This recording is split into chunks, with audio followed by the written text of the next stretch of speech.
Yes, indeed, yes, indeed, yes, indeed. We are back yet again, and it feels like it's been a while, even though we were live last night with the Knicks game. But that is because we are coming off a tremendous basketball game in which the New York Knicks took down the Boston Celtics in Madison Square Garden last night in what was a barn burner. Tight all the way through. It was an incredibly fun basketball game to commentate over. It was an incredibly fun basketball game to watch, especially as a Knicks fan. And here tonight we are graced with the New York Knicks in action yet again. Our second to last game of the regular season. We're here, y'all. Almost. We're almost there. We're almost to the end. But before we do that, we have one more game to go through before we truly can wind down our regular season. So let's go ahead, let's buckle in, let's get to it, and let's start the show.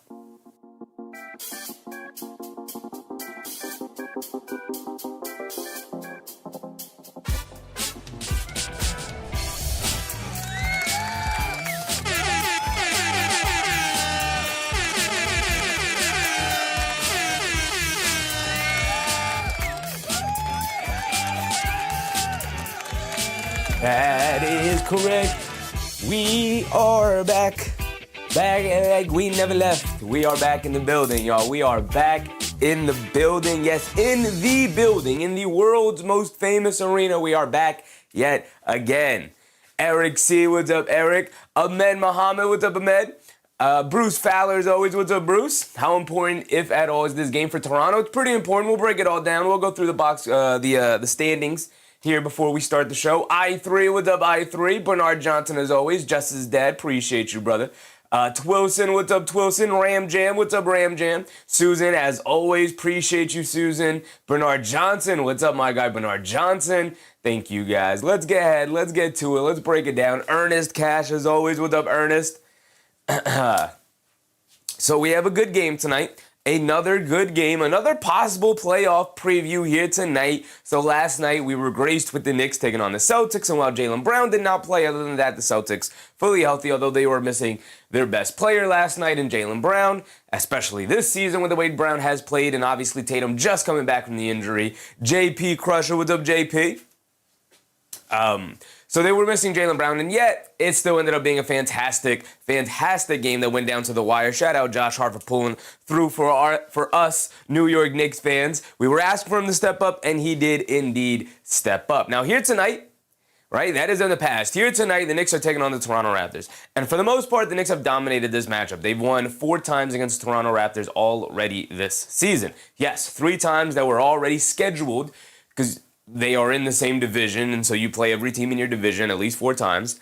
And so the Knicks ended up playing the Toronto Raptors 4 times already. I'm pretty sure. Let's pull it up. Let me pull it up. I'll pull it up right here. They played the Toronto Raptors an extra time because of the in-season tournament that they ended up getting matched up against. Mitchell Robinson is out. Deuce McBride is out. Tyler Kolek is actually out as well. That sucks. The Knicks are out with 2 players, but the Toronto Raptors also out 2 players. No Emmanuel Quickly, no Colin Murray-Boyles. So that is unfortunate for them. That's unfortunate for the Knicks. And we're not getting like true, fully healthy basketball teams between the Knicks and the Raptors, but both of them missing key important players. So we'll call it for the most part a wash, even though Emmanuel Quickly is so important to the Raptors. Murray-Boyles is important off the bench piece for them. Deuce McBride and Mitchell Robinson, both incredibly important off the bench for the Knicks. So both teams missing very important players. I'd give the slight edge to the Knicks and not missing any one of their stars, unlike the Toronto Raptors, missing Emmanuel Quickly, but we'll go through their both of their rotations as we come down. So the Knicks are already sitting at 4-0 against the Toronto Raptors here this season. They won the first game 116-94, the second game 117-101. The third game, 119-92, not particularly close, and they won the last time they met up, 111-95. So all 4 outings this season have been absolute blowouts, courtesy of the New York Knicks. They've had the Raptors' numbers this season. And for the most part, the Raptors have kind of struggled against the upper echelon of the NBA as a whole. They only have a handful of really good victories this season. Outside of that, it's been a lot of beating up on the lower end of both conferences, as well as battling against and for the most part, kind of remaining even against a lot of the mid-tier teams in the NBA, and then every now and again punching up and beating a good team every now and again. It's not like they've been absolutely dreadful against them, but they just haven't been particularly good. As you can see, the Knicks are 4-0 against the Toronto Raptors this year, all of them by way of blowout. So does that give me confidence that the New York Knicks will be able to handle business today? It does. It does. Johnson, what's up, Johnson? Have a nice day, brother. It's been good. It's been a nice, solid Friday. The weather was gorgeous and beautiful, so. Joseph, what's up, Joseph? Joe's dad said Masters coverage this year is crazy. Tech makes it so fun. It's kind of scary, really. Eric C., appreciate you. So we could start where we always start, and that's with the captain, Jalen Brunson. Jalen Brunson coming off an incredible game against the Boston Celtics, 26-10. Only one turnover, doing what Jalen Brunson does, doing what stars do. I bring this up because here tonight against the Toronto Raptors, no Emmanuel Quickley, so he doesn't necessarily have a traditional guy to go up against. In that matchup, he'll be guarded by Jamal Shead majority of the night, and while Shead is a nice defender, he doesn't really have much of a chance against Jalen Brunson. Not that many people do, although they might put Jacoby Walter on him just to put some size on him. Isaiah Gardner, what's up, Isaiah? Angela Harding, what's up, Angela? Isaiah Gardner said, I think Brown is saving the two-man game with Cat and Brunson in the playoffs. Ain't mad at it. Obviously, there's been a ton of discussion about why it took so long for Karl-Anthony Towns, Jalen Brunson to play a traditional two-man game the way they have the last couple of games. And I think it's a combination of a multitude of things.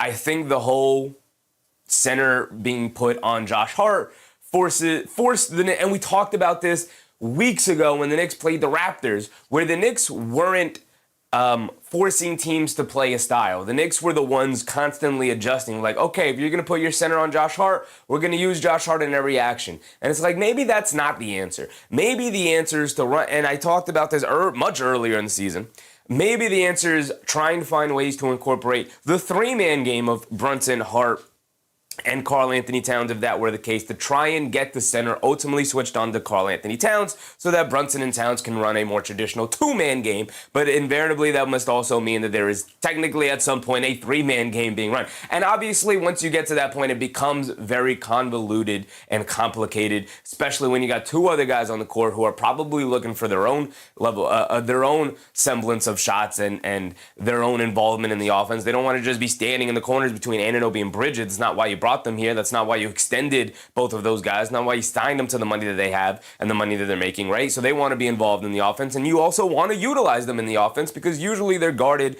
by two of the worst level perimeter defenders that they have out there because the three best defenders are usually being preoccupied by Brunson, Towns, and Josh Hart. Josh Hart being guarded by the center, and then Towns and Brunson being guarded by the best available wings that the opposite team has. So that is why it's been complicated, especially now with a new head coach and a new offensive system, and they're trying to figure things out, and they're trying to figure out what sets to run. They're trying to figure out all the synergy and who plays well together and what kind of sets do they like and where do you like the ball on the court and who should have the ball in their hands and how much can we utilize Brunson off ball while also making sure he gets his a certain amount of reps on ball because he is extremely talented. And it's all of these things in combination with one of each other that over the course of 82 games, you should be experimenting and trying to figure out what works and what doesn't work and where you want to go eventually come playoff time, right?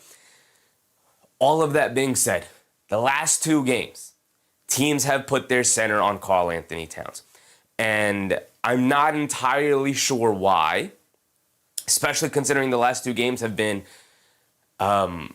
have had this air of playoff intensity and playoff basketball. You would think that teams would start to strategize in a way where it's like, yeah, of course we're going to put our center on Josh Hart and force the New York Knicks to play a specific style of basketball. I think the Knicks battling against that all year and not necessarily showing their hand with the Karl-Anthony Towns and Jalen Brunson game, not trying to force it, because that's the other part of the conversation. It was like, well, you can still run a two-man game in some capacity, right? Because it's not like other teams don't, right?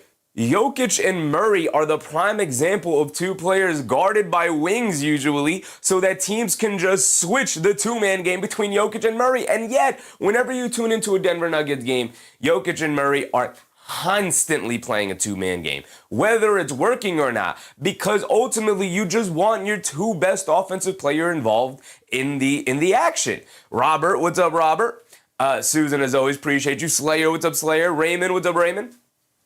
And the Knicks haven't, and look, Brunson is more talented and better than Jamal Murray, while Jokic is far and away more talented and better than Karl Anthony Towns. So there's a bit of a dynamic there as well, of course.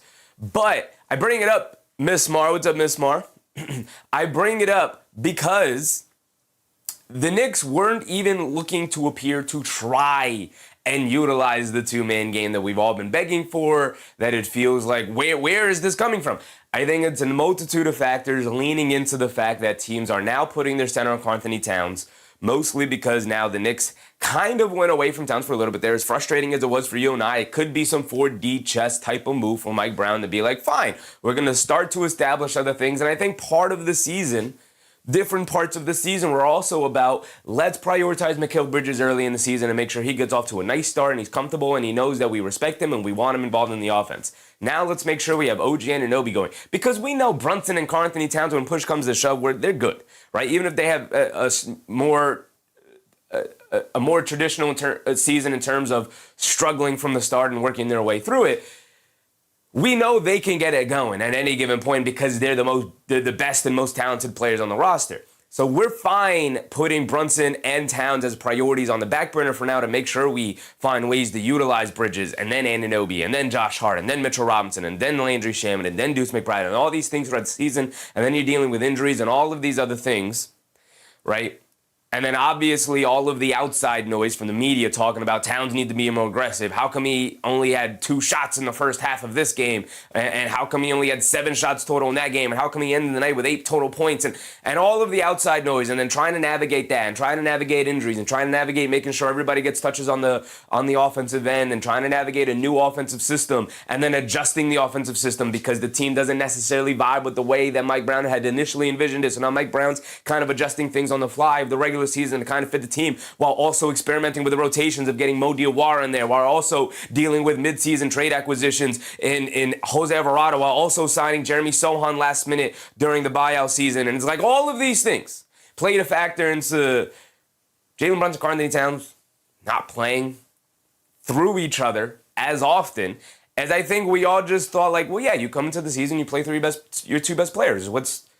Why are we holding off on that until game, whatever it was, 78, where we finally got to see it against Atlanta in its full potential? Maybe not even its full potential, but what felt like its full potential. I say all of that to say, ultimately, if it took that long to get to this point, where Jalen Brunson and Karl Anthony Towns are playing this 2-man game where it looks beautiful and it looks easy. And it's getting Brunson easy looks. It's getting Towns easy looks. They're both active on the ball, making plays, making decisions alongside each other instead of counter actively against each other in terms of, like, if we're running a play for Brunson, then Karl Towns is on the opposite side of the court, right? And if we're running a play for Towns, then Jalen Brunson's on the opposite side of the court, right? And now having both of them involved to the degree that they're involved, you're also getting, and this is to be fair to someone like Karl Anthony Towns and Jalen Brunson to a little bit of a lesser degree, but also Jalen Brunson, these guys have been playing their butts off defensively. Now, they're not ever going to be confused with good defenders. Fegnon Gambles, what's up, Fegnon? For someone that's new to basketball, breakdown is 100% gold. Appreciate you, Fegnon, appreciate you. And I think that's the purpose. I'm not someone who knows basketball to the nth degree, and I'm like, yeah, I could coach an NBA team. Like, no, I can't even coach probably a high school team. I can't. Not going to lie to you. But I listen to smart people. I read what smart people write. I make my own conclusions. We watch the games together. I talk about it with you guys during the game, and we figure it out. We come to our own conclusions. We take all of the evidence we can find. I take all of the evidence I can find, whether it's listening to podcasts or reading articles or anything like that, putting it all together and being like, okay, this is what I think is the issue and how we got to this point, right? And I think that's ultimately how we should all kind of live our lives. You take in as much information as possible, and then you figure out what you think about it. What's your conclusion to it? Duda Daily, what's up, Duda Daily? I'm back to say, if the Knicks were going to win yesterday, but the only way Raptors could win is if the Knicks get fast breaks going to hit threes early, or if the Knicks start slower missing shots. But we'll see. We'll see. Like I said earlier when we started, the Knicks have not really struggled in this matchup at all. So we'll see. The Toronto Raptors playing extremely well as of late. We'll see how it comes down to, right? But I say all of the breakdown of the Knicks season in terms of the two-man game between Jalen Brunson and Karl Anthony Towns, because ultimately, if it took to this point of the regular season to get to it, and it looks this good at this point, and it doesn't seem like teams are necessarily ready for the two-man game of Towns and Brunson, as we now go into the playoffs, it might have all been worth it. As frustrating as of a season as it could be, and trust me, I get the frustrations. I've been here every step of the way with it, with you guys in terms of evaluating this team, of trying to figure out, are they truly championship contending team? Are they fraudulent? Are they disappointing? Are they incredibly just flat out annoying, whether they're good or not? They're just annoying to watch on a night-to-night basis because you don't know what version they're going to come out and be, because they're arguably, I would say inarguably, but arguably the most inconsistent team in the NBA. The only team I think challenging them for that title is the Minnesota Timberwolves. Shout out former Knicks, Dante DiVincenzo and Julius Randle contributing to that. But this team has had instances throughout the regular season where we've watched them play, and whether it was Brunson or Towns or Anunoby or Bridges or any of the core four players, let alone even talking about a guy like Josh Hart, right, in the starting lineup, which best believe we've had a multitude of conversations about why Josh Hart's still in the starting lineup. All of that to say that if we get to this point in the regular season where we're down to the final 2, 3, 4 games, and they're playing at this level, beating really good competitive teams that are also trying to win basketball games against them, and you are scoring this easily against them while also ticking up your defense to another notch, going into the playoffs, it might have all been worth it. As I drop my pointer, it might have been completely worth it in the end. Time will tell. We'll see what the playoffs are like. We'll see how easily they can get through the first round, if they could even get through the first round. What does it look like in a second round rematch against the Boston Celtics when fully healthy and Jaylen Brown is ready to go, as well as Jason Tatum? What does it look like if you even survive that series? Who are you playing in the conference finals? Because it will be likely one of one of Detroit or Cleveland, it seems like, right? As those two teams are likely to match up in the second round. So if you make it that far, and are you developing a new rivalry with Detroit, playing them in the conference finals now, where the winner goes to the NBA finals? Are you reigniting an old mini rival against the Cleveland Cavaliers if they manage to take down Detroit in the conference finals? Can the Knicks get over either of those humps this season, right? That is the obvious ultimate goal, of at least make the finals. That way, the season isn't an entire failure. You have to be one step closer to the ultimate goal this season than you were last season. And last season, they made it to Game 6 of the conference finals. So this season, it's NBA finals or bust, let's be real, right? Anything short of that, even a miraculous kind of defeat in whatever kind of way that may present itself this season, will end up feeling like a failure. So the 5 guys that I just flashed through, again, we don't really need to break down our Knicks. We did it last night. We've been doing it all season. We've been keeping track of how these players have played on a night-to-night basis. So when I tell you guys that it's going to come down to whether or not Karl Anthony Towns and Jalen Brunson can continue to play this two-man game going into the playoffs, as teams adjust the way that they defend them. Even in that Celtics game, Joe Mazzulla was throwing different coverages at Brunson and Towns as people have started to go through that game footage and started to witness the chess match between Mike Brown and Joe Mazzulla. How can we continue to utilize the two-man game even when teams eventually go back to putting their centers on Josh Hart? And can Josh Hart replicate the night he had last night against the Boston Celtics, where he went 5 for 7 from three-point range? We've continuously asked Josh Hart all season, brother, this number doesn't feel fraudulent. To anybody who's watched the Knicks this year, my guy has been lighting it up from three-point range. We feel, as a fan base, confident in Josh Hart taking those shots, and yet Josh Hart is the one who's not confident in taking them. So if he can continue to remain confident, I will continue to remain confident in this team. Bruce said, I said it last week, the Knicks have played all season like they have been waiting for the playoffs. They have. The only thing that slightly interested them in the regular season was the stupid cup, and they went out and they won it. They did indeed, right? They set a goal, they went out and they accomplished it. So that's definitely something to take into consideration when trying to evaluate this team. Ian Parkins with Ian.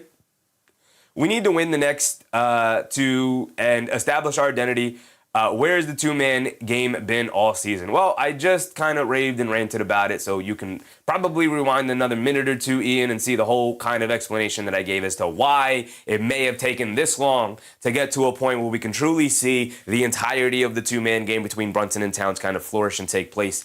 A lot of the discussion has to center around Josh Hart, but also has to center around Mike Brown and also kind of establishing in the new system with the new coaching staff the pecking order of everything and how we want to get people involved earlier in the season, because we knew we were going to figure out Brunson and Towns as the season went on, because they're the two best players on the team, and there's no way that those guys, as talented as they are, were not going to be able to show up and do their thing. That's kind of the quick summation of what I said, but you can go back and listen to the entirety of what I said. Curtis Painter said, agreed 100%, got to at least make the finals, although I'll still hold the NBA Cup. Yeah, I wish they would have raised that banner.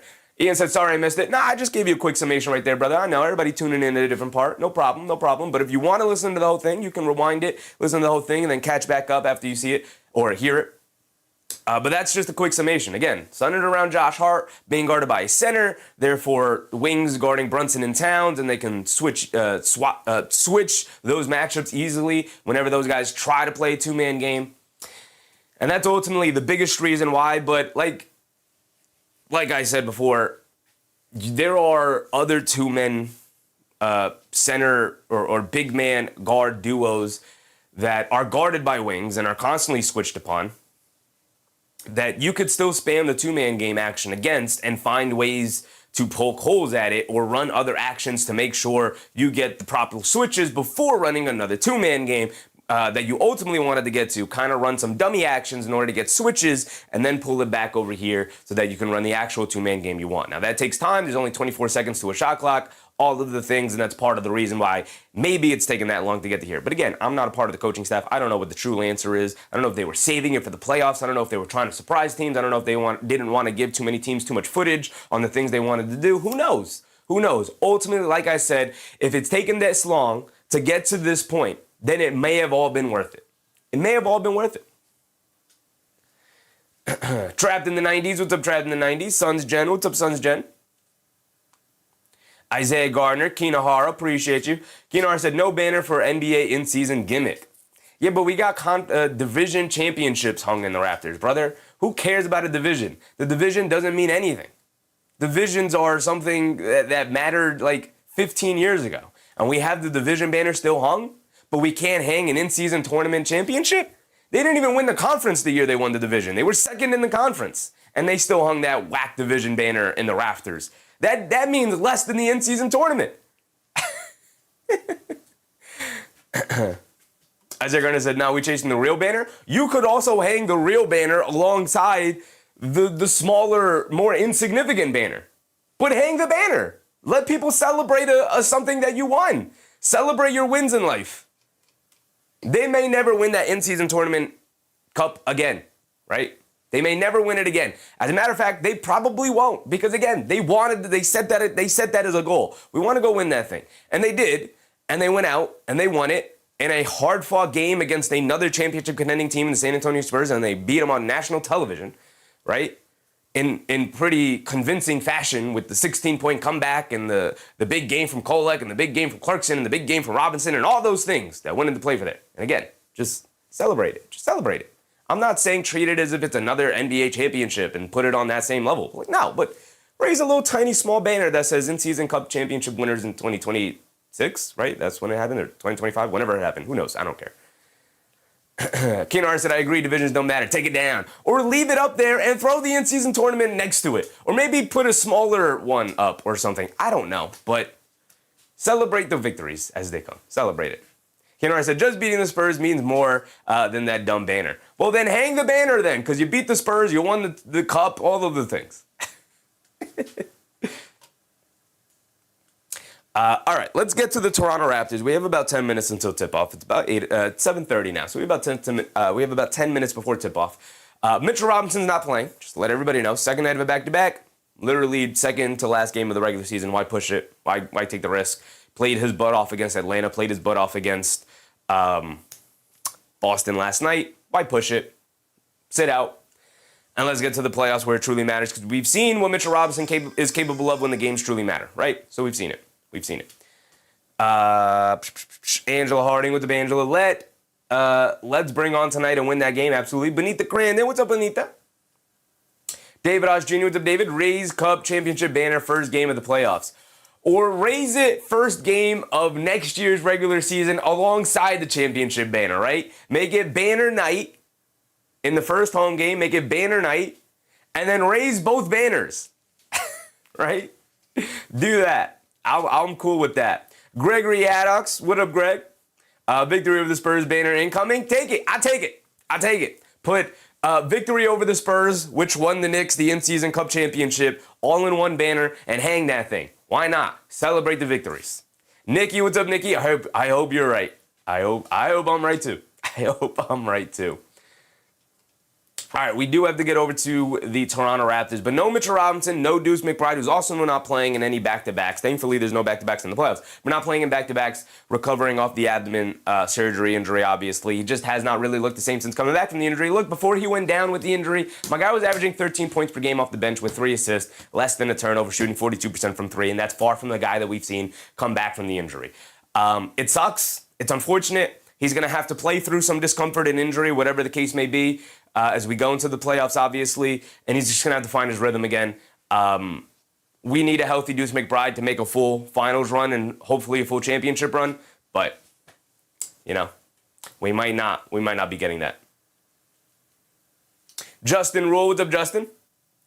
No one ever wants to call us the Bulls games. You got to be a fun, entertaining game, brother.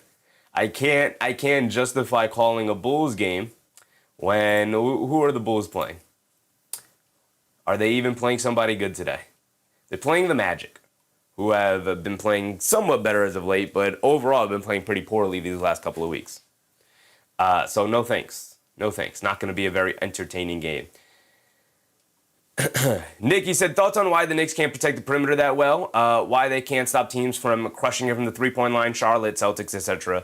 The Knicks overall do struggle for the most part guarding the three-point line, but here's the thing about defense in the NBA is you have to choose to give up something, right? You're not going to be able to guard everything. Even the best defense in the NBA, Detroit, Oklahoma City, by far the best defense in the NBA the last 2 years, they give up a ton of volume threes as well. You know why? Because they would rather play the variance game. Now, obviously, they're not giving up wide open threes, and that's obviously the difference between a good defense and a historically great defense with the Oklahoma City Thunder, is that they have the athletes and the basketball intellect as well as the infrastructure to guide their players into proper rotations and closing out into shooters. But the Knicks have done a much better job of getting out to shooters and at least contesting shots. But overall, the Knicks would rather teams shoot three-point shots, swing the ball around off of multiple passes to a guy that has to shoot a semi-contested three, as opposed to allowing a guy get all the way to the rim and collapse their defense. So they will prioritize shrinking the paint and then trying to get out to shooters rather than trying to stay in front of everybody and ultimately ending up in a breakdown somewhere or a cross-matched switch where now a player can go one-on-one and attack a Brunson or attack a McBride or attack Anthony Towns out on the perimeter or things like that. So the Knicks, for the most part, prioritize keeping teams out of the paint and trying to run teams off the three-point line. Now, they don't do it to the best effect, and part of that is because they have slower-footed bigs, even between Robinson and Karl Anthony Towns. As good as Robinson is defensively overall, he's a slower-footed big for the most part after he's put on weight and all the injuries that he's had, as well as having slower perimeter players than like a Jalen Brunson. But even like a Mikal Bridges and an OG Anunoby aren't the quickest players in the world. And so at times can struggle to get out to a three-point shooter or hesitate in terms of closing out to a three-point shooter because maybe they're not so confident in their ability to slide their feet and keep up with the guy after hitting a pump fake. Nigga said, but why can't they adapt during a game when they're losing to a team crushing them from the perimeter? Because you don't necessarily want to fundamentally change your game plan if you feel like if we're just losing to variance, if we're just losing to a team having a good night shooting the three, like last night against the Celtics where Baylor Shireman goes off from three-point range. The Knicks are expecting, Baylor Shireman's eventually going to start missing a couple of shots here. You don't want to have to compromise your defense by overreacting to a player having a fantastic shooting night.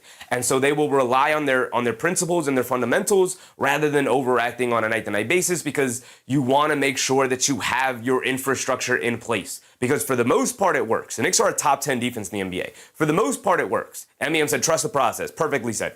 Yes, for the most part it works. You don't want to overreact on any given night to a team just maybe catching 5 from 3, because even if you do adapt to that, then what happens? You're overextending your defense, forcing guys off the three-point line, and now you're compromising your defense by allowing teams to drive into the paint and score easily on you on layups and floaters and attempts in the paint, rather than trying to play the variance game of like, okay, we'll give open shots to okay shooters while also trying to semi-contest those shots and not necessarily run them off the line, but run the right guys off the line. Keep the guys on the three-point line who aren't very good shooters, right? So, for example, here tonight, they're going to be playing the Toronto Raptors. Let's get to Toronto Raptors. Lane Schmidt is playing. We know all the Knicks. Jose Alvarado not playing. Mo Diawara not playing. Jeremy Sochan not playing. Although we will see some of these guys because of the injuries the Knicks have. No Mitchell Robinson, no Deuce McBride. So we'll see a couple of these guys, actually. But we know Jordan Clarkson has officially kind of cemented himself as the ninth man. Let's get to Toronto Raptors, right? So, for example, Scottie Barnes is not a very good three-point shooter. So the Knicks will leave him somewhat open out the three-point line and dare this guy to shoot. And if he hits 4 threes tonight, guess what? The Knicks will continue to jab at him and dare him to shoot rather than completely closing out on Scottie Barnes, because they'd rather Scottie Barnes shoot a 3 than put the ball on the floor and look to collapse the Knicks defense, right? But if he gets hot tonight from 3, then he gets hot tonight from 3. And maybe it costs you 1 game in the regular season. Maybe it even costs you a game in the playoffs. But for the most part, your defensive principles have gotten you to a point where you're a top 10 defense in the NBA, right? Same for Brandon Ingram, who's not a high-volume three-point shooter. He's an okay three-point shooter at 37%, not a great one. The Knicks would much rather Brandon Ingram shoot 3s than shoot 2s, because he's a much better 2-point mid-range shooter than he is a 3-point shooter, right? It's part of the game plan of putting a player in a position where they're not as comfortable. Mark, what's up, Mark? Bruce Fowler said it's the same way teams deal with Josh. They will live with a 23-point game as opposed to his 15 and 15. Yeah. The more you can keep Josh Hart out on the perimeter by the three-point line, the more you can take away from the things he does best, which is driving and kicking, which is also crashing the glass, right? If you can keep him content out on the three-point line, that's much better. That's much better. Keanar said, what is the Crescent City? Shout out New Orleans. Shout out these teams for these terrible, terrible jersey names. Shout out Cream City over there in Milwaukee, man. Cream City. Crazy. Same with RJ Barrett. The Knicks will dare RJ to shoot 3s because the best aspect of RJ Barrett is driving to the rim. Queen, what's up, Queen? Right? The best thing RJ Barrett does, the best thing he has in his toolkit is the fact that he can bully his way to the basket, but he's not the greatest finisher in the world. So the Knicks will look to give him some lanes to the basket, but look to contest him at the rim and force him to finish either through contact or through contested the basket without fouling. Don't put him at the foul line, but also keep him out by the three-point line, right? He's an inconsistent three-point shooter, but RJ Barrett is capable of going out and knocking down 5 threes in a game. You know, he's a former Knick. We know this. We've seen it. So the game plan is usually to keep these guys out the three-point line because they're inconsistent, and you would rather play the variance game over the course of a 48-minute game than overreact to a team getting hot in maybe like the first quarter. If the Raptors come out and hit 7 threes in this first quarter, the Knicks will not overreact. They will continue to dare the Raptors to shoot 3s, because are they going to end the night shooting 28 threes for 4 quarters and keep that same pace up? Probably not. Probably not. Foong Pei, what's up, Foong Pei? All right, let's pull up the game as well, as we are going to continue to break down these last couple of guys. No Emmanuel Quickley tonight. It's been a while since we've seen Emmanuel Quickley actually play. He's been hurt for a bit here. So we lower the volume. But no Emmanuel Quickley. Tay Cowboys, what's up, Tay? Grady Dick also just on the outside looking into the rotation. They desperately needed Grady Dick to step up this season, and he is on the outside looking in come playoff time. And that's not great for a 22-year-old going on 23 years old next year who has seemingly regressed after a pretty impressive season that looked like he was showing the potential of possibly becoming not only just like a really good role player for this team, a possible sixth man, and maybe even a possible starter out on the wing for this team with his size. And that just has not been the case this year. He's been an absolute disaster. So much so that they pulled him out of the rotation entirely. Jakob Poeltl is not a very good starting center. It'll be interesting to see if they decide to put him on Josh Hart here tonight, or if they will trust him to keep up with Karl-Anthony Towns in this new two-man game from Brunson and Towns. Jakob Poeltl is an okay center, but as he's aging into his 30s now, probably not a traditional starting center anymore. Probably best coming off the bench in certain situations. He's not a very good defender. He's only an okay rebounder, and he's not much of an offensive player at this point in his career. Kenar said, regarding the trade, who has been hurt more, OG or IQ and RJ? We clearly won the trade. Yeah, it's crazy. The Knicks made the trade for OG Anunoby, and OG Anunoby was the one with the injury history. And yet, OG Anunoby has remained healthier. I will also point out, Kinohara, that is also due to the fact that the New York Knicks have heavily invested in their medical team, right? And ensuring that these guys stay as healthy as possible. Which is why when people get upset and like, oh, how come this guy's sitting out? Oh, what do you mean this guy's out for injury management? What does that mean? And it's like, do you want OG Anunoby to get another hamstring pull? Do you want him to miss 15 games at the end of the season, or would you rather him miss a game or two in the middle of the season so that he's healthy at the end of the season, right? The medical team knows what they're doing. They've ran the numbers. They've done all the tests. They know that if a player's not playing at peak at that point and is starting to slow down a little bit, it might be a sign of maybe some of his muscles starting to weaken and loosen a little bit. And it's like, okay, maybe you take a game or two off, and then we run a couple of tests just to make sure everything's still good, right? And it's just smart. Kendra Dixon, what's up, Kendra? Happy to see you again. Junior Corrado Soprano, what's up, Junior? Let's go, Brunson. Yes, sir. Keenan Harris said, yes, that was huge when JB told us to steal Dallas's medical and training team. Absolutely. And shout out James Dolan for signing the checks, right? Leon Rose said, hey, there's no salary cap. And this is what I never understood about teams, especially teams with a ton of money. There's no salary cap with the front office people, right? There's no salary cap with your medical team. There's no salary cap with your coaches. There's no salary cap with your front office people. So literally, if you have the money and you're a high market like the New York Knicks, James Dolan, Leon Rose, go out and get the best scouting team, which the Knicks have done. They've poached from Oklahoma City. They poached from Utah. They've literally gone out and poached away some of the best scouts in the NBA. They've done that. They've taken Walt Perrin away from Utah. They've taken Zenon away from Oklahoma City. They've taken Brock Aller away from the Cleveland Cavaliers, the best capologist in the NBA. It's part of the reason why the Knicks have the roster that they have is because Brock Aller is a mastermind with the money. Then they also went out and poached the best medical staff money could possibly buy you in the NBA. There's no salary cap on that. There's a salary cap on the players, right? There's only so much money you are allowed to pay players and so much money you can accumulate for a roster. Not so with the other aspects of the NBA. And those are the things that could put you over the top because those guys can make the smart enough decisions to know who to hold on to, who to move off of, and who to trade for and stuff like that. Raymond said the Knicks have the best medical team in the NBA. They've won awards for it. All right, we're going to get to the tip-off here. Boom, boom, boom. Boom and boom. Let's set this up like that. Here we go. Off for the tip. The Knicks, I've been calling it out. I've yet to win the tip in a while. Battle for the loose one. And it looks like Anthony Towns won the tip, but the ball goes to Toronto. So Barnes has it up top being guarded by OG Anunoby. And this is not reset. Let's reset the timer. What are we doing? Ingram coming to his right. Anunoby switched onto him. Stops in the mid-range. Pump fake leans in, trying to draw the foul. And it's a clean block on OG Anunoby. A terrible job from Brandon Ingram there. And here comes Brunson pushing it the other way. They get over to Towns. Towns being guarded by Barnes. He stops behind the three-point line on the left wing. He's got Barnes in the post. Backing him down. Sees the double team. Beautiful pass inside the Bridges who snuck behind the defense. And what vision from Karl Anthony Towns. Able to find Bridges cutting to the rim. And reminiscent of the other night where Mikal Bridges opened up with the first 7 points of the game. Let's see if he could follow up with an encore performance here in this first quarter. Josh Hart jumps the passing lane and knocks the ball out of bounds. These are the starting lineups, by the way. ESPN, can you stop messing with me, please? Can we just get this properly situated where we want it? Thanks. I'd appreciate it. I would appreciate it. There we go. This is the starting lineup for the Toronto Raptors here tonight.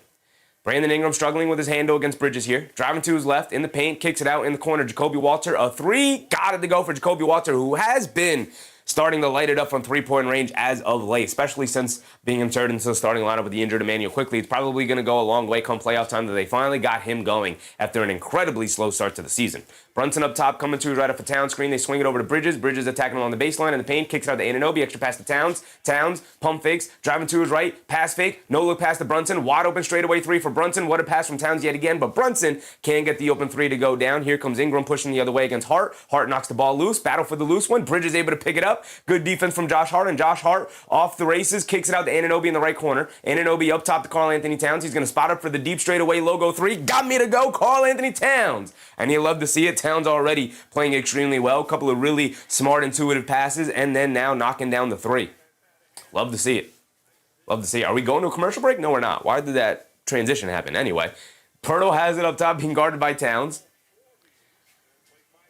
Towns knocks the ball out of his hands. Pirtle still able to recover it, though. They leave it off for Barnes. Barnes dancing around the Pirtle screen, coming to his right. Gets caught in the air, tries to kick it in the corner, and Brunson picks it off. Here comes Jalen Brunson bringing it down. Up top, driving it down in the paint. Bully his way to the basket, stops, kicks it out to Josh Hart. Josh Hart over to Towns. Towns swings through to his right against Pirtle. Down the lane in the paint. One-handed slam from Karl-Anthony Towns, getting off to a hot start. The offense running through the big cat right now. And the Knicks are hooping because of it. Karl-Anthony Towns, excellent decision-making, excellent shot-making, and now excellent driving right past Jakob Poeltl. And this is the beauty of when teams are forced to put their center on Karl-Anthony Towns. Josh Hart possibly shooting his way out of being guarded by centers. Who knows? Either way, I love Karl-Anthony Towns being guarded by centers.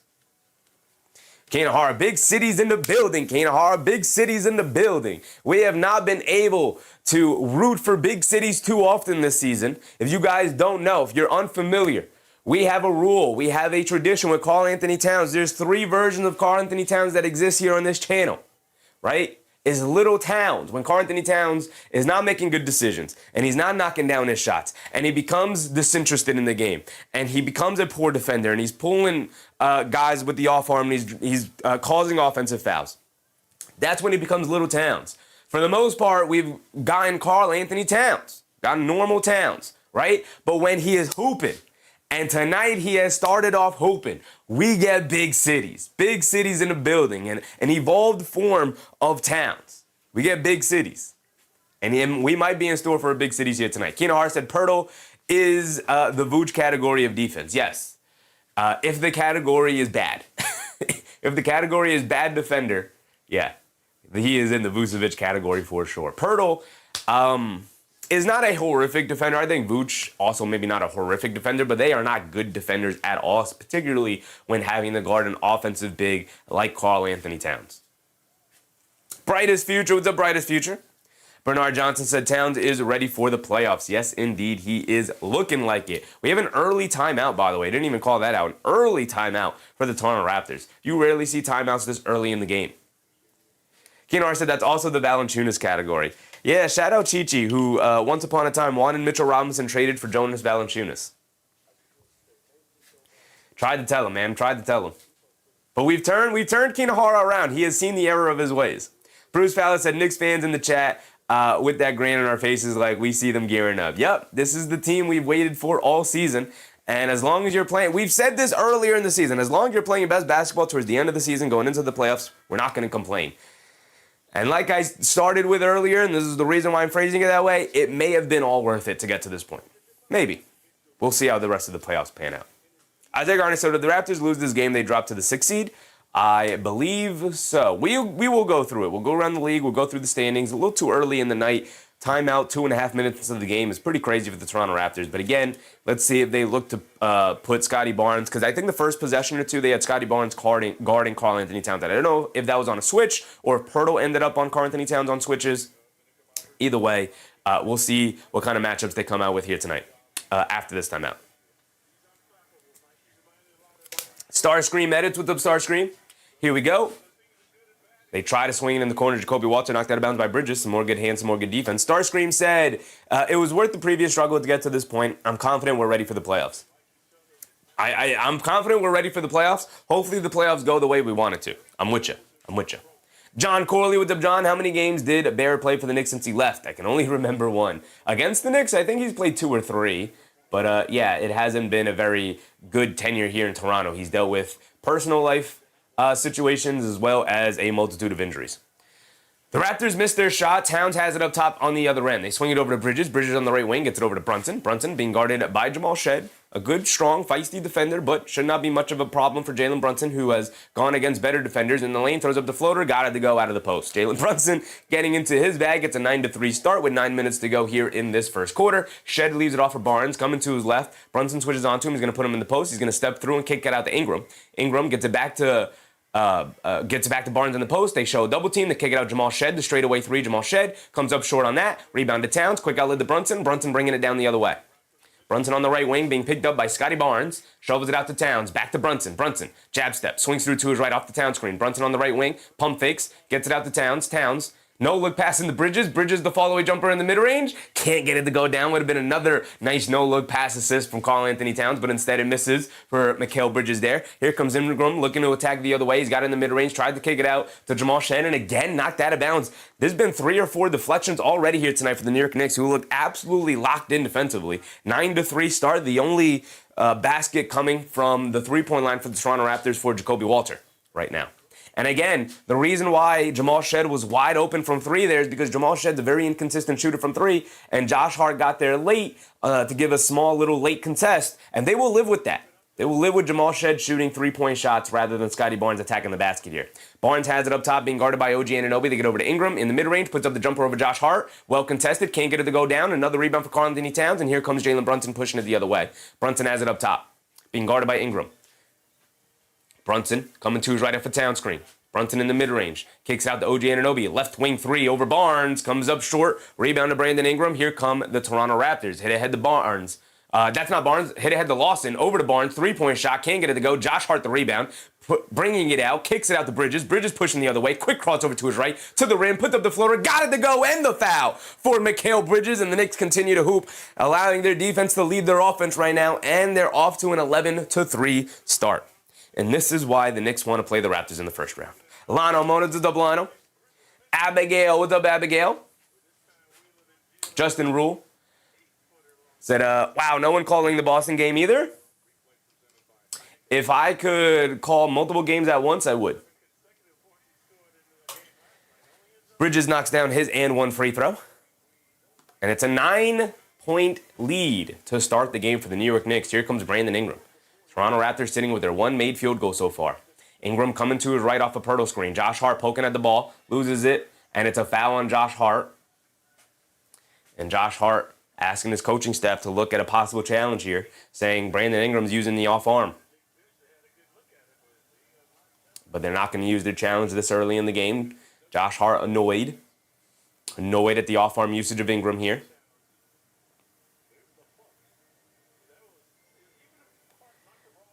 Barnes has it up top. They get over to Ingram. Ingram being guarded by Hart. Ingram blows past him, draws yet another foul. And that's 2 fouls on Josh Hart, and he is very upset, very animated, talking with the official. I don't know why we have Josh Hart guarding Brandon Ingram. I get the physicality that Josh Hart's bringing to the defensive side of that matchup, but I think I'd rather trust Bridges and his length to just contest Brandon Ingram here. Instead, it's going to put him at the foul line, and now that's 2 fouls on Josh Hart. Queen said, Knicks are really in playoffs mode. We're winding down the regular season here. Brandon Ingram misses the first free throw. Raptors continue to struggle to put the ball in the basket right now, man. Kane said, the old off-arm Josh, known as an off-arm if he sees knees from Towns in practice. Brandon Ingram misses 2 free throws, and they're still stuck on 3 points. My goodness, here comes Brunson. Brunson coming to his left off a screen. Dancing with it up top. Swings it over to Towns. Towns with a pass fake. Keeps it. Coming to his right. Spins, coming to his left down the lane. Another layup for Karl-Anthony Towns. Jakob Poeltl just caught flat-footed. Way too reliant on Karl-Anthony Towns looking for a handoff game. Towns wisely just spins off of him and goes to the basket for an easy layup wide open under the rim. Scottie Barnes has it up top, swings it out to Jacoby Walter. Gets switched onto by Josh Hart. Josh Hart still in with the 2 fouls. They get it over to Barnes, being guarded by Bridges. Swings through to his left, trying to bully his way to the basket. In the paint, throws up the righty hook. Off the back rim, can't get it to go. Rebound to Mikal Bridges and the Knicks. And it's 14-3. It's already an 11-point lead. They leave it off of Bridges in transition. Doesn't want to take the 3. Over to Towns. As the trailer wide open, straightaway 3. Can't get it to go. Off the back rim. High rebound to Scottie Barnes, and he's going to bring it down the other way. Barnes has it up top to get it over to Walter. Jacoby Walter being guarded by Bridges. Back to Barnes. Barnes Keeps it. Good denial defense from the Knicks. He's forced to kick it over to Walter. Coming to his left down the lane in the paint. Throws up a high floater off glass, and he gets it to drop down. He gets the friendly bounce off the front of the rim after he got it high off of the glass. And the second basket also goes to Jacoby Walter, who scored the first 5 points of the game for the Toronto Raptors, and we're 6 minutes into it. And they're still stuck on 5 and only 2 made shots. Towns has it up top, being guarded by Jakob Poeltl, hands it off to Brunson. Brunson off the handoff, puts up the 3. Jalen Brunson off the back of the rim. Knicks getting some decent looks from 3 from the really good 3-point shooters, and they have yet to really take full advantage of it. Barnes has it up top. We're under 6 minutes to go. I forgot to restart my timer, but we'll catch up. Barnes swings it out to A.J. Lawson, right? That's his name, A.J. Lawson. They swing it out to Walter. Walter up top to Ingram. He walks into the straightaway 3 over Josh Hart. Comes up short on it. Rebound to Towns. Over to Brunson. Brunson will bring it down. Brunson has it up top, crossing over to his right off the Town screen, snaking it back to his left hand. Brunson driving it down in the paint with the Nash dribble, keeping it alive over to Bridges, back to Brunson. Brunson on the right wing, being guarded by Lawson. Brunson, jab step, swings through to his left. Shot clock winding down, got to make something happen. Over to Anunoby, he pump fakes, he's going to drive to his right in the paint, kicks it out to Brunson, extra pass to Bridges. Bridges, right corner 3, quick catch and fire. Too strong, can't get it to go. Good box down and rebound from Jakob Poeltl, and now here come the Raptors. Really nice defensive sequence there for the Toronto Raptors. Knicks incapable of finding an opening. Brandon Ingram has it up top, coming to his right off the Poeltl screen. Mid-range pull-up jumper, getting to his spot and knocking it down. And now here come the Toronto Raptors. Knicks not able to fully take advantage of the slow start for the Raptors that the Knicks caused. And now it's a 7-point game, 14-7. Brunson bringing it down the other way. Brunson has it up top, being guarded by Jacoby Walter. Gets it over to OG Anunoby. Over to Towns, high post, being guarded by Jakob Poeltl. They swing it out to Anunoby, catches, pump fake, jab step, coming to his left, leans in, fall away, mid-range shot over Barnes, rattles it in for OG Anunoby, even against the good defense of Scottie Barnes. And here come the Raptors. Ingram has it up top. Swings it over to Walter. Walter off the go screen, puts up the right corner 3, and he rattles it in. Knicks giving Jacoby Walter too many open looks here tonight. And Jacoby Walter making him pay. Here comes Brunson bringing it down. It's a 6-point game over to Towns. Towns up top by the logo. Tries to swing it back to Brunson, and it goes out of bounds. Miscommunication between the two stars. 4:20 to go in this first quarter. 16-10. Tay Cowboy said, I say sit the starters a bit, let the bench get some work in. I think they're going to mostly play their regular rotation, Tay, and then hopefully they build a large enough lead come fourth quarter time where they can indeed lean on their bench more in the second half. Hopefully. We got under 5 minutes to go. As a matter of fact, we're approaching 4 minutes to go here. My timer's still slightly behind. A minute behind now. Ingram has it in the mid-range. Pump fake, leans in, steps through, puts up the mid-range shot. Got it to go for Brandon Ingram. He's starting to cook. Again, I don't know why we still have Josh Hart on Brandon Ingram after he already picked up the 2 fouls. It's a 4-point game. After a slow start, the Raptors have pulled themselves right back into it. Knicks not able to fully take advantage of the slow start. Brunson down the lane draws the foul. He's going to go to the foul line for 2. Brunson's starting to look a little bit more aggressive, looking for his own shot after attacking the basket multiple times, not really looking for a shot inside the paint. Abigail said more ads coming for the channel. The ads are on the lowest possible setting.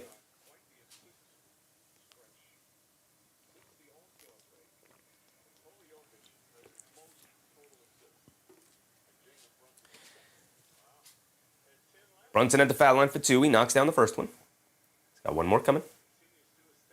Slayer said Knicks letting these guys come back now. A little bit. Allowing them to stay in the game for sure after an incredibly slow start. So we have 3:50 to go. Our timer about to be fully caught up. Brunson at the foul line. He hit the first one. He's got one more coming.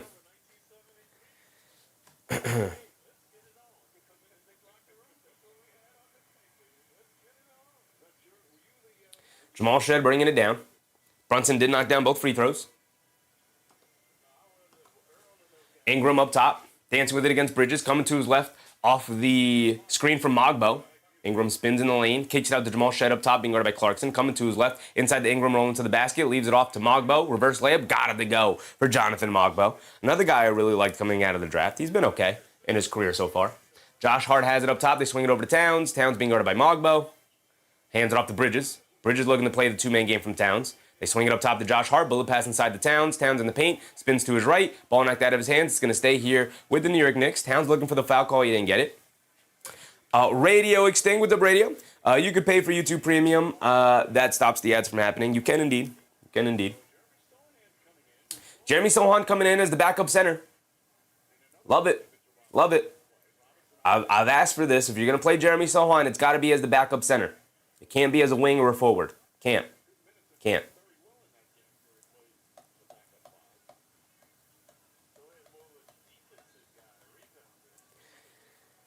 Brunson gets it into Shamit. Shamit gets it out to Sohan. Sohan being guarded by Mamu Kalashvili. They hand it off to Brunson. Brunson dancing with it against Mamu on a switch. Pump fakes at the foul line. One-legged follow-away jumper over him as the shot clock expires. He got it to go down anyway. It is 20-14 here with 3 minutes to go in this first quarter. Ingram bringing it down. Coming to his right. Cross-court pass swing over to Shed. Coming to his left. Slip past the Mogbo down the lane. Gets into the paint. Can't get the layup to go, but he does draw the foul. He's going to the foul line for 2. Knicks playing extremely small now with Sohan and Anunoby down there, essentially acting as the 4 and 5s. Just that's it, Jim. Have a good game before the playoffs. Would be great. Would be great. It would indeed. It is necessary, and it would be great indeed.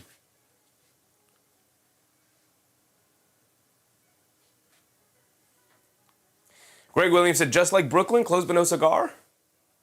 What's just like Brooklyn? Not too many teams are just like Brooklyn. Isaiah Garner said, yes, no more Huck minutes.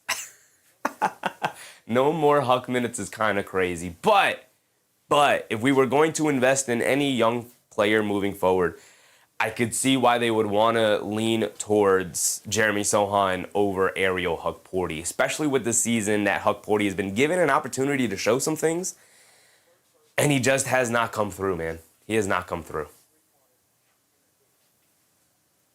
Judge that said YouTube is sneaky putting ads on the chat bar on the phone. That sucks. That sucks. The only way that I can lower the amount of ads on the channel is if I remove ads entirely. And as much as I would love to do that, I would love to do that at some point if we had like enough channel members to kind of insulate the costs that like watch page ads bring. But as of right now, we don't have that. But, you know, it sucks. It sucks. It does suck. They're on the lowest possible setting possible. I can't lower them enough. I've lowered them to the degree where YouTube is like, I get messages every single time I open up the YouTube stream setup. Every single time I open it up, YouTube gives me a pop-up and they're like, hey, you know, if you just put ads up to normal, then, you know, you would be making this percentage more money. And I'm like, no, man, keep them low. Keep them low. It's not worth it. Mark said premium is totally worth it, worth the money. Yeah, I mean, I'm not. It is worth it if obviously you would want no ads whatsoever. The problem with these subscription services is that it's hard to say it's worth it because as of right now, it's worth it, but they will slowly increase the price and increase the price, just like every other platform does. So it's hard for me to say any subscription service is worth it. It might be worth it for now. And if it's worth it for you forever, then it's worth it for you. But it's gotten to the point with every every subscription service is, to me, in my eyes, no longer worth it for whatever reason. It sucks that every subscription service continuously raises the price like every 2 or so years.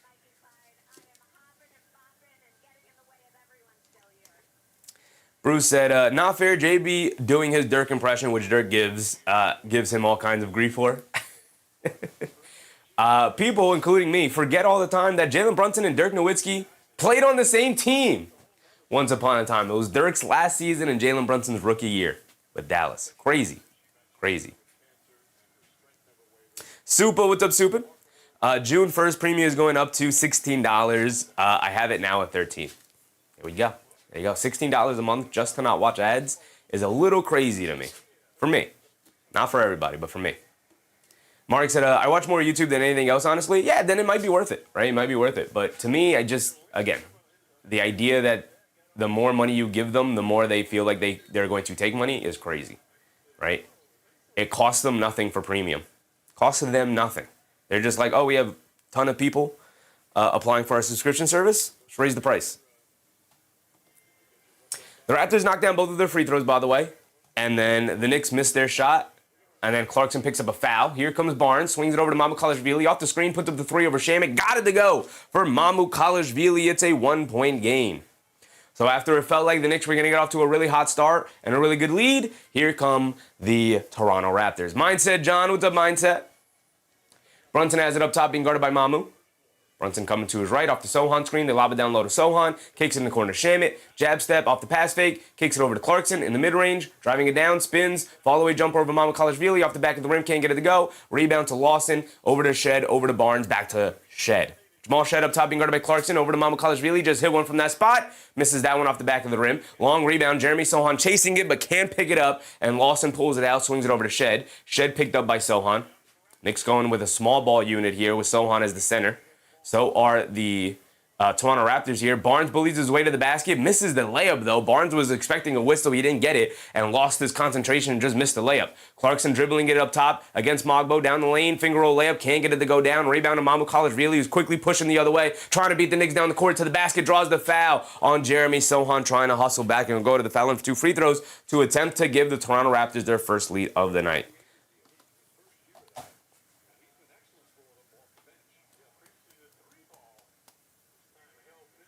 Joe, what's up, Joe?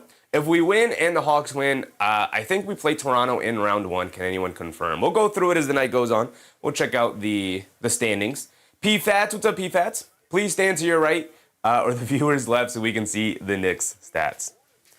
I'll be pacing back and forth all night, brother, but I got you. We'll be going back and forth. Mamukelashvili misses the second free throw and at least keeps it a tie game for right now. 20-20 with 1:18 to go. Here comes Brunson, gets it over to OG Anunoby. Anunoby, jab step, puts up the 3. Can't get it to go down. Knicks continue to not shoot it well from the perimeter despite getting good looks for their good shooters. Here comes Mamukelashvili bringing it down, being guarded by Clarkson. Driving to his right, Clarkson went for the steal. They're kicking in the corner to Mogbo. Shamit foolishly runs him off the three-point line. Mogbo has it in the mid-range, though, leaves it off to Barnes. Cross-court pass up top to Shed. Jamal Shed being guarded by Anunoby. Jab step coming to his left, Sohan switches onto him. Shed driving it past him down the lane, gets caught in the paint. Layup, can't get it to go. Rebound to Mamukelashvili, who gets fouled by OG Anunoby. And this is an issue with going with a small ball lineup. Yes, you can switch everything, what the Knicks just did in that defensive possession, but then it leaves you prone to missing out on rebounds, just like it did right there. P-Fats, a definitely a fan. Thanks. Appreciate you, P-Fats. Appreciate you.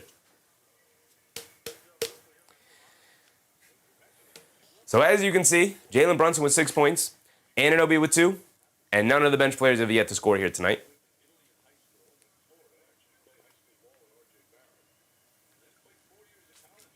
Want to see a guy like Mo Diawara get another opportunity here tonight with some of the injuries that the Knicks are playing with.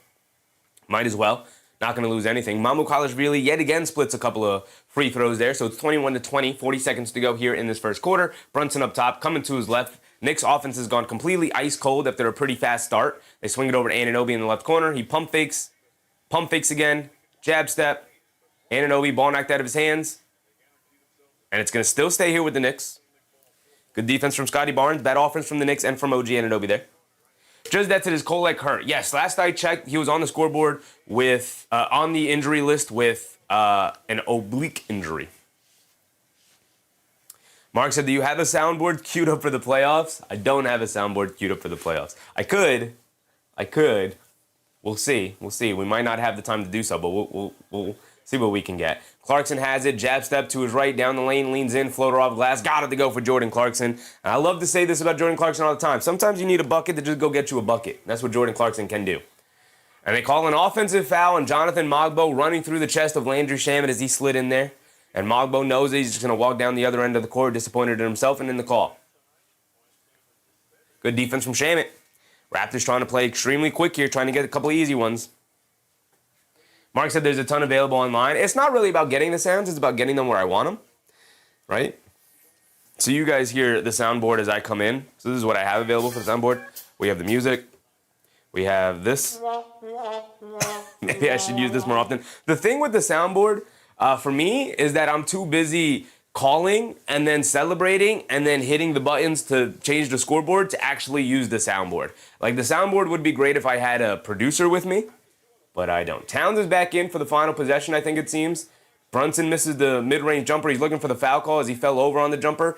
Felt like there was some contact. Anunoby can't get the shot to go with the buzzer, and that will end our first quarter. The Knicks take a measly 1-point lead into the second quarter. A very low-scoring first quarter for the New York Knicks at 22 points. Not good enough.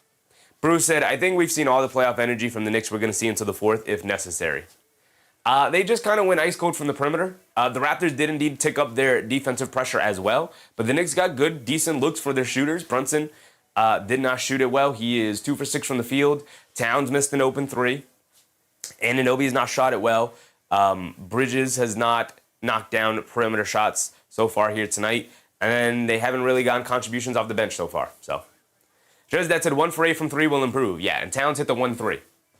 Right? So, they didn't really shoot it well in that first quarter. It will improve. The Knicks will eventually pull away in this game against the Raptors based off of what I saw in the first quarter. If they don't shoot it better as the game goes on, the Raptors will continue to stay in this one for sure.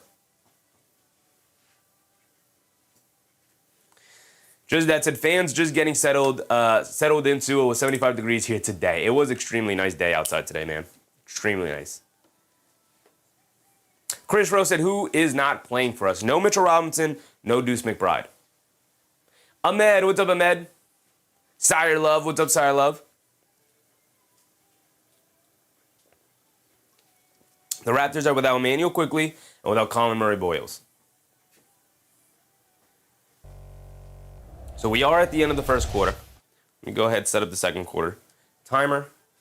But we can check out this real quick, since a couple of people have been asking about it real quick. Let's look at the standings, see where the Toronto Raptors are. I believe they're up to 5th after a couple of losses for the Atlanta Hawks there. They are up to 5th. So right now they're slated to play the Cleveland Cavaliers. They hold the tiebreaker over the Atlanta Hawks, which is why it might benefit the Knicks to actually beat the Toronto Raptors here. Although I don't know what the season series is between the Raptors and the Magic and who holds the tiebreaker in that, because if the Knicks beat the Raptors here tonight, they will then be tied with the Orlando Magic. And honestly, of all of these teams, the way I would categorize it for the Knicks specifically, I would want to play the Raptors in the first round.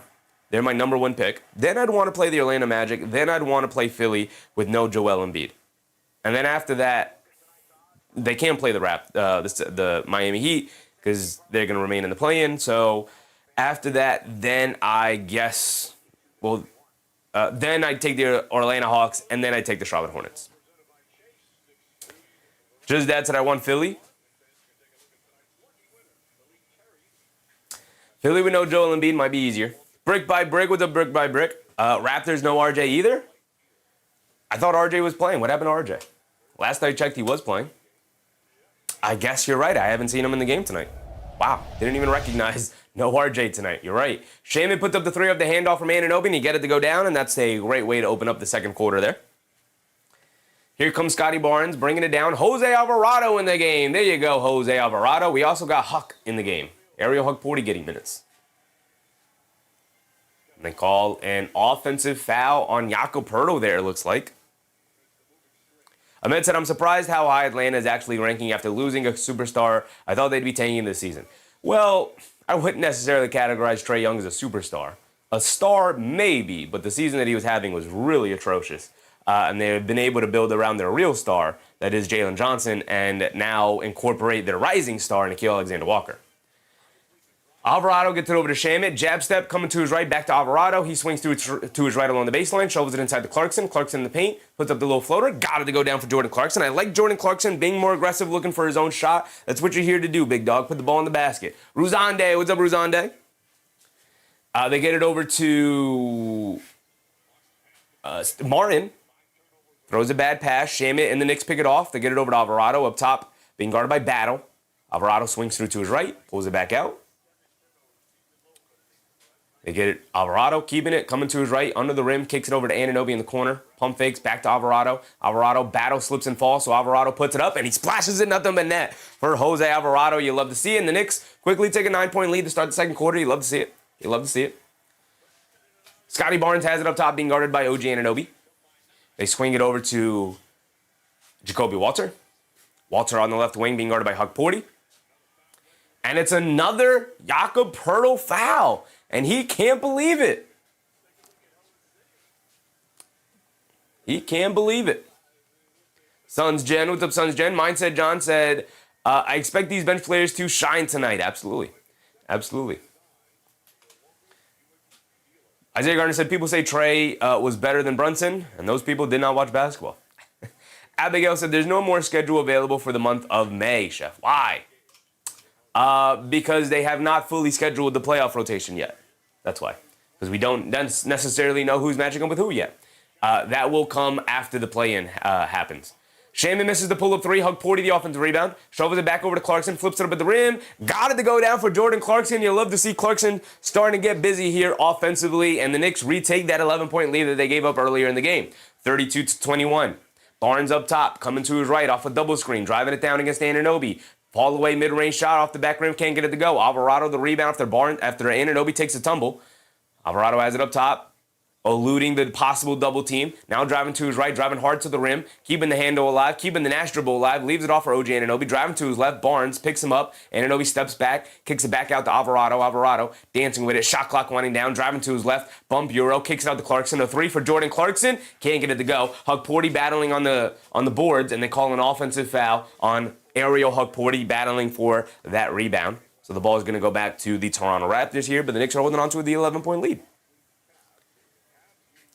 Ahmed said Jose back in the rotation, just probably for tonight as Deuce McBride and Mitchell Robinson are both sitting out. So we're going to see some of the bench players. We've already seen Sohan. We're seeing Hug Porty now. We're getting some Jose Alvarado. Randy, what's up, Randy? Scottie Barnes bringing it down. Being guarded by Jordan Clarkson now. They get it over to Mamu Kalashvili. Kalashvili lobs it down low to Barnes. Goes up, layup, got it to go. Bad defense for the Knicks as Barnes got cross-smashed with Alvarado down low, and they just lobbed it inside to him, and he got the nice finish down low. Back to a 9-point game, 32-23. Also the first points of the second quarter here for the Toronto Raptors. They get over to Hug Porty, who has it up top. Hug Porty being guarded by Mamu Kalashvili. Fakes the handoff, keeps it, shoves it over to Shaman. Shaman down the lane, scoop play with the right hand, and he smokes a layup. Come on, Big Landry. Here comes Jacoby Walter bringing it down the other way. Walter gets it over to Mamu Kalashvili, over to Barnes. Barnes up top. Crossing over to his left. Swings it over to Mamu Kalashvili. Driving to his right in the paint. Puts up the floater. Got it to go for Mamu, who's been very aggressive here tonight. He's already up to 7 points, I believe, after that one. Back to a 7-point game. Alvarado coming to his right up the Hug Porty screen over to Clarkson. Clarkson on the right wing, hands it off to Shaman. Shaman gets it over to Hug Porty. Good defense from the Raptors here, starting to tighten it up. Clarkson dancing around the Hug Porty screen, driving it down in the paint, tries to shovel it down low to Hug Porty, but the defense read it all the way. Good defense from Jacoby Walter to pick up the steal. Mamu Kalashvili directing Martin down the lane, lefty layup, can't get it to go, no foul called. Quick outlet to Alvarado, pushing the other way. Alvarado is going to stop, leave it off for Hug Porty. Now over to Alvarado. They're going to run a traditional pick and roll. Alvarado is going to pull it out as Mamu Kalashvili switched onto him. Alvarado up top, crossing over to his right, pulls it back out. Alvarado dancing with it, holding on to the ball a little too much. He's going to fire a three, and he's going to come up well short. Knicks getting nothing on that possession. Mamu Kalashvili rushing it down over to Martin in the paint, swings it out, extra pass. Mamu Kalashvili pump fakes over to Ingram. Up top is the trailer, the straightaway three off the back rim. Long rebound, Hug Porty chases it down, and they'll get it over to Alvarado, bringing it down the other way. We got a number of players sitting at the scorer's table getting ready to check in. We're going to get a timeout so we can get those players in the game. Looks like we got Bridges, Hart, and Karl Anthony Towns looking to check in. Just that's it. If the Cavs lose, we get the 3. Yes, and we can go around the league right now to check it out. Donald Moore Music, what's up, Don? After the game, I'm off to hockey, but I wanted to let everyone know that Class Act and Kid and Play is free on YouTube, so after the game. Good shout out, Donald Moore. Good shout out, brother. All right, let's take a look at these scores going on around the league. So you have Detroit taking on the Charlotte Hornets. Is anybody playing in this game? Are we sitting guys out? Are we playing? The Detroit Pistons are playing all their guys. This is a 3-point game at halftime, while the Charlotte Hornets are also playing all of their guys. So this is a potential playoff matchup, and you love to see it. Doing too much that, yeah, Cavs are getting smoked right now. All right, let's check it out. I know the Cavs are sitting a bunch of their guys. I did see that yesterday that they were ruled out very early. 61-48. It's a 13-point game, not too big, not too large of a deficit right now. Well, not all their guys. I know Donovan Mitchell is out, but James Harden is playing. Evan Mobley is playing. Also no Jared Allen. They do have Harden and Mobley. They do have Tyson playing and available here tonight, though. Ahmed said, you take me back to the 90s where we used to listen to the radio to actually catch the games, man. Play-by-play, you're doing an awesome job. Appreciate you, Ahmed. Appreciate you. That's the whole idea about it, right? Give guys an alternative way to be able to keep up and listen to the game. Foong Pei said, I'd attend a house party hosted by Jason Kidd and Play. Crazy.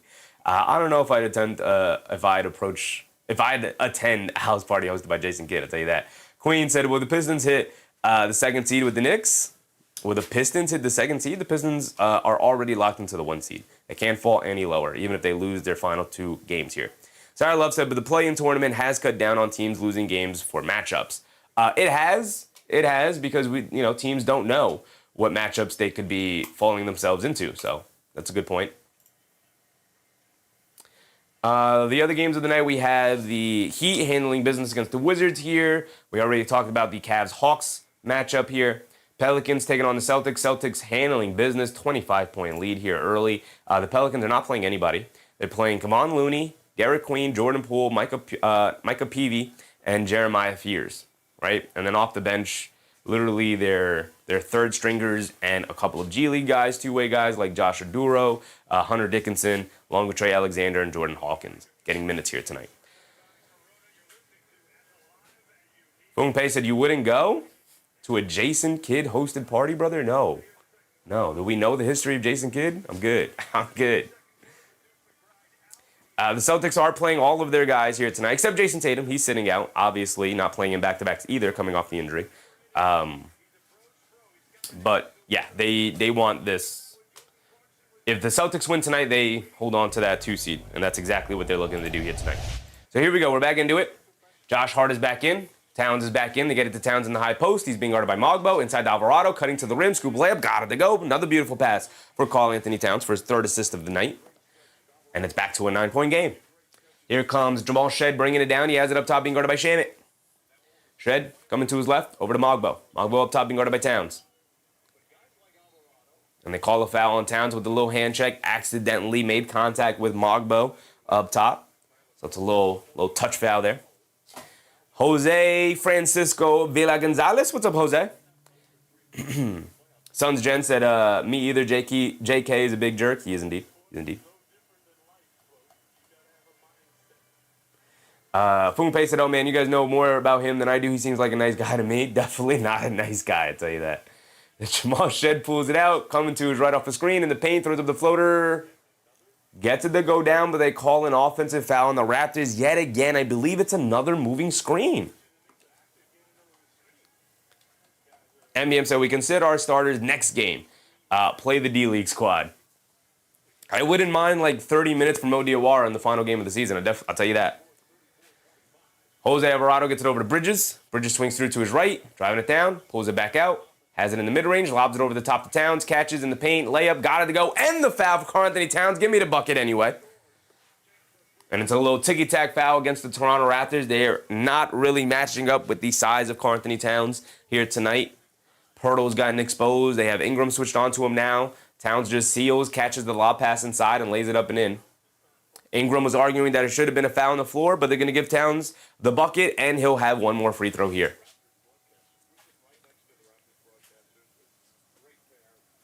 Just that's a Jason Kidd party ending in a fist fight. Minimum. Definitely worse things are happening at that party. Towns rattles in his and one free throw. 6:40 to go. We approach the halfway point of the second quarter. Ingram bringing it down against Bridges, driving to his left, leaves it off for Mogbo in the paint. He's got nowhere to go, kicks it out to Shed, crosses over to his left. Ooh, Alvarado hit the floor, but Shed can't get the jumper to go down. Battle for the loose ball rebound. Gets it knocked out to Walters. They get it up top to Shed. Shed feeds it over to Ingram in the post, being guarded by Bridges. Backing him down. They show a double team. Fall away along the baseline. Can't get it to go down. Rebound to Alvarado. Here comes Josh Hart. Josh Hart bringing it down over to Bridges. Bridges on the right wing, coming to his left off the Hart screen, swings it over to Towns. Towns will catch, pump fake, drive to his left on Ingram. Has it in the post, sees a double team. Picks up his handle, over to Alvarado, back to Towns in the post. Towns inside pass to Alvarado for the layup. Another beautiful pass from Karl-Anthony Towns, reading the double team coming over immediately. The Knicks attacking on a quick cut from Alvarado, and he immediately explodes to the basket for the scoop layup. And it's a 14-point lead for the Knicks, their largest lead of the game. They try to get it over to Shed. The ball gets knocked loose, but they save it back to Ingram, driving it down, step back, hesitates, leans in. Jumper, can't get it to go, but they foul on Mikal Bridges. And Bridges saying, I didn't move. He leaned into me. But they're going to send Brandon Ingram to the foul line for 2 free throws anyway. Roger G. Wall, what's up, Roger? Queen said, what if Draymond enters the party? What's going to happen? I don't even want to know what's going to happen. I don't even want to know. Just said, just don't want to be a limo driver during that night. Absolutely. Roger G. Wall said, heard people saying Raptors like a smaller size Knicks. A less talented, smaller size Knicks as Brandon Ingram misses his third free throw of the game. My goodness. Paul Dog NYC, what's up, Paul? Do you think Toronto can 7 games against the Knicks in the playoffs? I don't think Toronto can beat any of the top 4 teams in the playoffs in a 7-game series. I think they have the least amount of chance. They have the smallest chance of being an upset team this year in terms of being one of the bottom 4, as he misses all 4 of his free throws tonight. Brandon Ingram's 0 for 4 from the foul line. My goodness, what a terrible shooting night for Brandon Ingram. Brunson coming to his left off the town screen. Mama College really switched on to him. Brunson has it in the mid-range. Step back, fall away jumper. Got it to go for Jalen Brunson. He got the big man switched on to Brunson. He's just going to lull you to sleep with that dribble and knock down the mid-range shot. It's what JB does. Here comes Brandon Ingram bringing it down the other way. Ingram coming to his right. Directing traffic, hands it off to Jacoby Walter.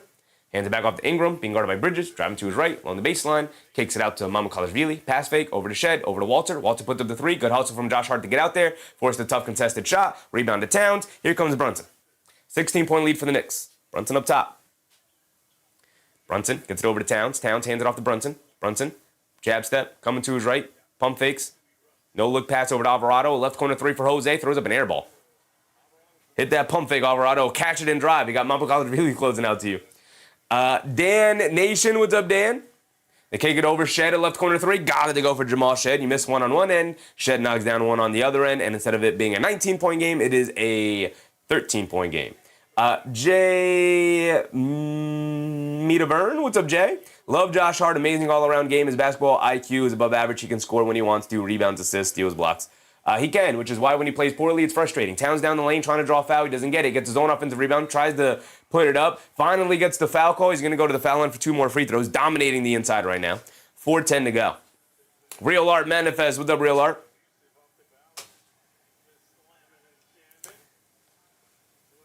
Isaiah Garner said, missing 4 straight free throws is unacceptable. Yeah.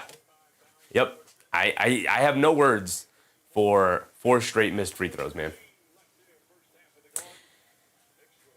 We're going to get a timeout here. Knicks with a 13-point lead, 41-28 here.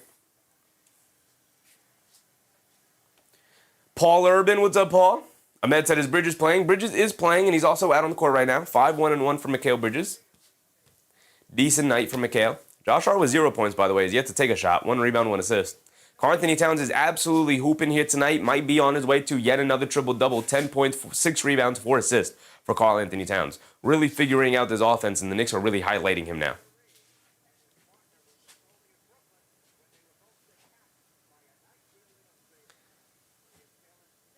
MBM said, NBA player paced themselves to finish through an 82-game season. Lots of up and downs, no judgment zone. Yeah, and teams have gotten a lot smarter about how to prepare players specifically to make it through an 82-game regular season with management days, and if you are experiencing some kind of discomfort in like your legs or your thighs or any kind of muscle groups, you need to, they encourage people to tell the medical training staff right away, and that's why you see a lot of guys sitting out for rest injuries. But what it really is like if you are experiencing that now, we're going to give you the proper rest needed so that it doesn't evolve into a calf strain or hamstring strain or hamstring pull that could sit you out for 3 weeks, right? So rather than that, we'll just give you 2 games off, right? And so I know people are frustrated with that, but what would you rather, right? You need to be proactive with injuries and not reactive to injuries. Boz, what's up, Boz? Bruce said Brown still wants to take one more look at JB and GTA on the floor at the same time. I think he's good. I think he's good in that regard because he knows how the Knicks are going to match up against teams. These guys are available in case of an emergency. The playoff rotation, Mike Brown has already alluded to it, is most likely going to be the 9 guys we have seen play between McBride, Shamit, Robinson, and Jordan Clarkson. That last spot is up for grabs, and it seems like Jordan Clarkson went up and grabbed it as of right now. But that does not mean, like you said, that Jose Alvarado might not get, still might get a chance come playoff time. That doesn't mean that a guy like maybe Mo Diawara could sneak in there and get an opportunity, or a guy like Sohan, who we've seen also play tonight. So It's still available there. Right now it's Jordan Clarkson's, but that could change as the playoffs go on, and that could change depending on the matchup.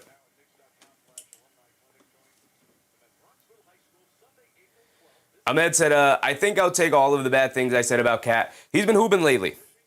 And look, here's the thing. We all criticized Karl Anthony Towns earlier in the season because he was deserving of criticism. He was not playing well. It wasn't entirely his fault, but it was a large part of it was his fault. You just got to play well. You're too talented, too good of a basketball player to not do those things. And now that he's playing well again, it's a little validating. It's a little bit of a reassurance that we were correct, is that he could work in this offense and he will figure it out. But it's also validating in the sense that we were correct in criticizing him because he was not doing these things earlier in the season. He's been better. Sire Love said, bench the starters, please. No need to do it yet. Continue to play your guys until you have assured victory. Towns knocks down both free throws. Thank you, Karl Anthony Towns. It's a 15-point game, 4:10 to go here in this second quarter. Barnes bringing it down against Karl Anthony Towns. Has it up top, gets it over to Mama Kalashvili, being guarded by Josh Hart. Go over to Ingram, being guarded by Bridges. Ingram, jab step, coming to his left. Over to Mama Kalashvili, down the lane, lefty layup over Shamit. Got it to go down. Blown past Josh Hart there. Josh Hart, not the greatest defensive game here tonight, getting blown by multiple times by multiple players. Josh Hart driving it down, out to Shamit, open right corner three. Shamit can't get it to go down. Josh Hart, the offensive rebound, gets knocked out of bounds. They're going to call it off of the foot of Josh Hart, though. So after all that extra effort from Big Josh, Knicks still lose possession. Raptors quickly trying to push it the other way. Mama Kalashvili is going to look to attack Brunson, backing him down in the paint. Pump fake, kicks it out to Walter, over to Lawson, left corner three. He's capable, hits the side of the backboard, though. Good defense from the Knicks to keep him in that deep corner. Here comes Brunson bringing it down the other way. Brunson pulls it out, pulling it all the way to the corner. He's being guarded by Mama Kalashvili.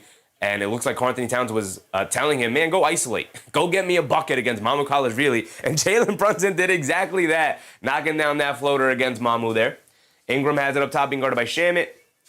Ingram backing him down. Trying to take the baseline. They call a foul on Landry Shamit. Saying Shamit used the off arm. Little forearm shiver to Ingram, who's trying to back him down. Daniel Dash, what's up, Daniel Dash?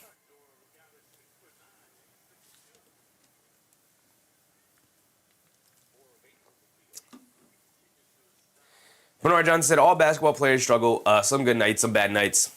They're all only human. Yes, indeed, brother. Yes, indeed. They get it to Jacoby Walter. Walter has it up top, gets it over to Barnes. Barnes gets it back to Walter, coming to his left.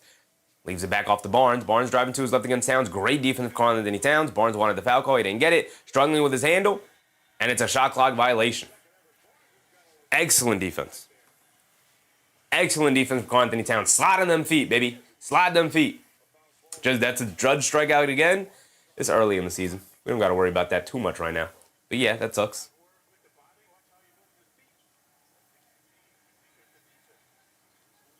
So now the Knicks have it on the other end. Bridges up top, over to Josh Hart. He'll line up the left wing three. Josh Hart can't get it to go down. Rebound to Mama Kalashvili. Josh Hart's first shot of the night. Here comes Barnes pushing it the other way. Picks up his handle. He's got nowhere to go. Leaves it off to Mama Kalashvili. Coming to his left down the lane. Leaves it off for Barnes in the paint. Layup. Got it to go for Scottie Barnes. Looking for a foul. He doesn't get it. Knicks with a quick outlet. We're pushing the other way to 4-on-3. Now 4-on-4. Josh Hart down the lane. Layup. Can't get the layup to go, but he does get the foul call on Lawson. He's going to go to the foul line for 2 free throws with 2:30 to go. 2:20 to go. Just that's it. 3 for 15 from 3 and still up by 15. Yes, indeed. Yes, indeed. Well, 13 right now, but Josh Hart is at the foul line for 2 free throws. Should put us up by 15. Please knock down your free throws. Fung said, it's a league of the same species. It's by a league of the same species. What? Josh Hart at the foul line for 2 free throws. Misses the first free throw. Come on, Big Josh. Put a point on the board, big dog. Put 1 singular point on the board, Josh Hart. Sin with 0, brother. You're sin with 0.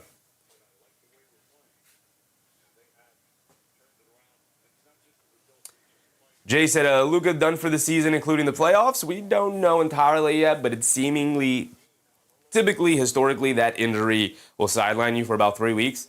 If the Lakers don't find a way to make it out of the first round without him, which I don't think they will be able to because it looks like they're going to be matched up with the Rockets,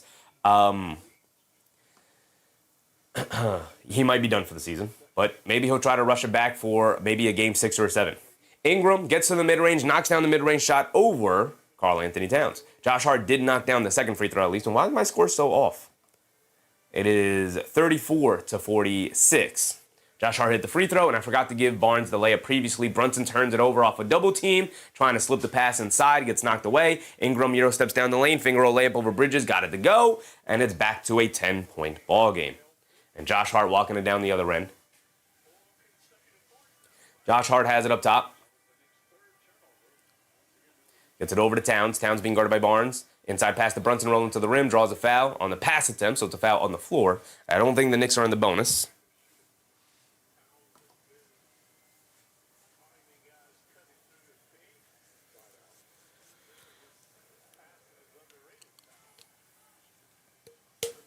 Boompe said, you're a strange comment assassin. You zero in on the wackiest comments on Canny Tower.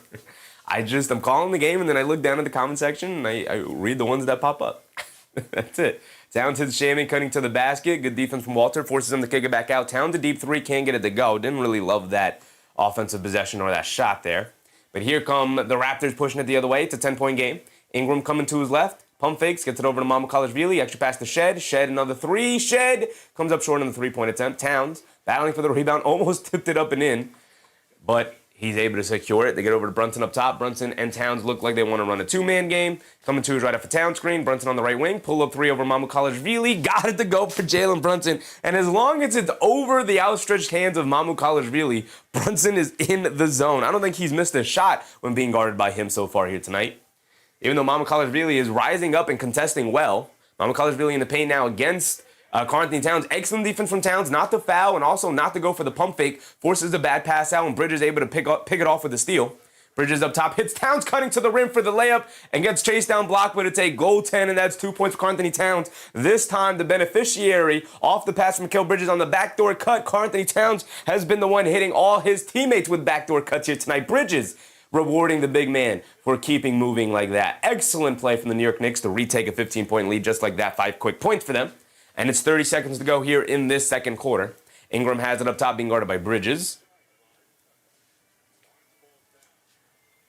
Ingram coming to his right off a Barnes screen. Towns switches on to him. Now Shaman switched on to Ingram. Ingram's going to dance with it. He's got the size advantage over Shaman. He settles for the tough mid-range fall away. Can't get it to go. Josh Hart with the rebound. He's going to rush it down the other end. Now he's going to slow it down. The Knicks have time. 7 seconds to go. 5 seconds to go. Got to get in the hands of somebody. Get in the hands of Brunson, being guarded by Shed. Brunson driving down. Step back. Fall away. Baseline jumper. In and out. Can't get it to go at the end of the second quarter buzzer. But that'll be the end of our first half coverage. 51-36. Excellent defense from the Knicks here tonight. Some pretty putrid offense from the Toronto Raptors, sitting with only 36 points. It's pretty rough. That's pretty rough. So let's take a look at it. Let's get to our halftime rundown. But as always, our halftime rundown is presented by our guys over at Get Off My Lawn Records. You can go ahead into getoffmylawnrecords.com, check out their website, check out their music, their own band, the Jazz Destroyers. You can also check out all of their represented artists as well. You can sign up for their mailing list to get notified whenever they themselves or any of their featured artists drop new music. You can also go ahead and subscribe to their YouTube channels. The Jazz Destroyers have their own separate YouTube channel as well as Get Off My Lawn Records. You can check out the Jazz Destroyers music over on there and see if you vibe with it. You could also reach out to them if you are an aspiring artist or any of the sort. They could definitely help you out, or at worst, point you in the right direction. They were also generous enough to give us a discount code. You use promo code Sheffy to get 20% off of Bandcamp.com site-wide. Use promo code Sheffy, 20% off Bandcamp.com. Appreciate you. Appreciate you. Our guys Get Off My Lawn record over there. Russell Field said last game he had to use backup mic on his shirt. This is a new mic prop notate. It wasn't a backup mic. It was, it's a wireless mic, so I thought I had it charged, but I did not. The Jazz Destroyers official YouTube channel. Appreciate you guys. Appreciate you as always. You guys can go ahead and check them out right there in the chat. Go ahead, click on their channel name and go ahead and check them out. Just that, so they got fuzzy ones. Tonight, we'll be talking about the audio tonight. Is the audio fine tonight? Daniel Dash said, go RJ Barrett. He is still a great player. I like RJ. Still like RJ. Always going to like RJ. Always going to root for RJ Barrett. It's 82-51 at halftime here. It's a 31-point beatdown. My goodness. Boston with a win tonight will shore up the 2 seed officially. not mathematically eliminated for the Knicks to get the 2 seed, but it would have to be a pretty epic comeback and a pretty epic collapse for the Boston Celtics to lose this one against the New Orleans Pelicans. So they'll handle business here tonight. Queen has 10, Jeremiah Fears with 15, but that's pretty much going to wrap it up here tonight. Brown with 20, just doing whatever he wants out there against the third stringers of already a tanking team in the Pelicans, which is crazy considering they don't have their pick. It goes to Atlanta this year. But Keenar said, I am not an RJ guy. Well, it's a good thing he's not on the team anymore, so I'll always root for RJ, though. Just third overall pick. He was good. Obviously not great, though. You know, Daniel Dash, you guys at the US are great with team and player loyalty. Appreciate you, Daniel Dash. Dre, what's up, Dre? How do you become a sponsor to your channel? Reach out, brother. Reach out. Send me an email. Send me an email. We could talk about it. If you guys are ever wondering how to get into contact with a content creator, more often than not, you can simply go to their YouTube channel and you can find their email. Usually is linked to their channel directly.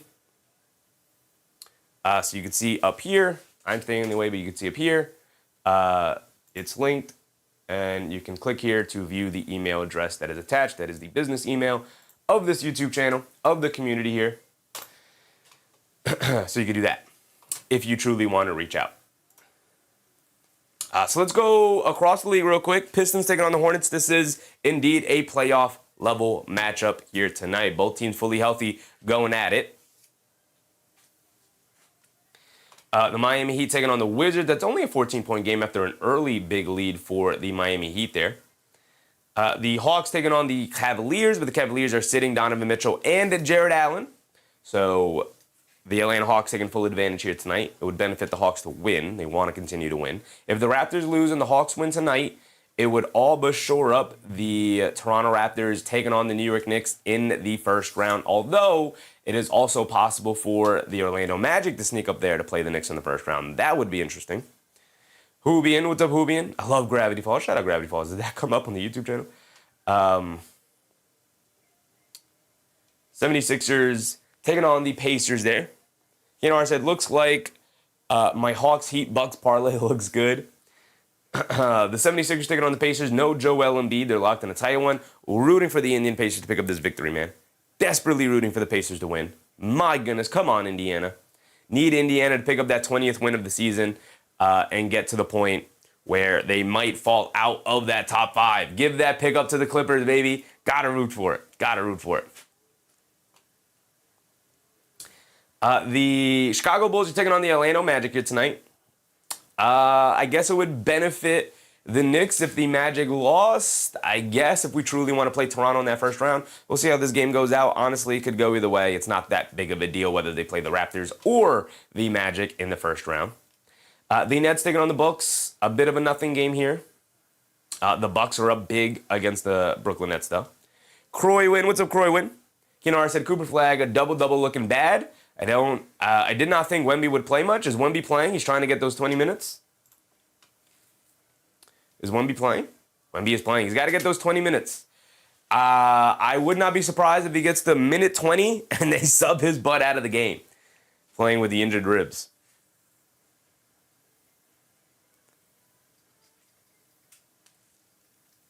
Jay said 111 likes. We're getting there. We're getting there. Shout out everybody in the chat. If you guys have yet to like the stream, go ahead, hit that thumbs up button and like the stream. I'd appreciate it. Christian said, do you think the Raptors coming back tonight? Probably not. They could definitely come back and make this interesting, but if we're talking about a full comeback and picking up the victory, I think the Knicks will find a way to pull this one off. Playing very good basketball right now. Just that's it, almost doubled their scoring in the second quarter. Let's take a look over at this over here. Well, So the late games, we have the Thunder versus the Nuggets, but both teams sending a couple of guys out. Timberwolves versus Rockets. Grizzlies versus Jazz, Clippers versus Timberwolves, Warriors versus Kings, Suns versus Lakers. Not the greatest lineup here in terms of good games. This Thunder Nuggets game should be good. The Timberwolves Rockets game should have been good, but I'm pretty sure both teams, or all 4 of those teams, are sitting a couple of guys because the seeding is all but locked up for the West here, for the most part. Felipe, what's up, Felipe? It's all good in the neighborhood, in the YouTube neighborhood. Should be. Should be. We're trying to have a good time over here. All right. So, wow. You're right about that. You're absolutely right about that, just that. So the Toronto Raptors scored 15 points in that second quarter, and the Knicks scored 29, and the Knicks are only up by 15 points. This does not bode well for the Knicks in the sense that the Raptors have played a pretty putrid game, 36 points in the first half, and the Knicks weren't able to take full advantage of it as they're only up by 15 points, should be up by at least 20. Honestly, if we're being honest with ourselves, not a great first quarter for the Knicks, kind of put them behind the 8 ball, only 22 points, pretty low scoring for them. Chaos Kid, what's up, Chaos Kid? Supa said just subscribe. Appreciate you, Supa. Appreciate you. Daniel Dash. Appreciate you, brother.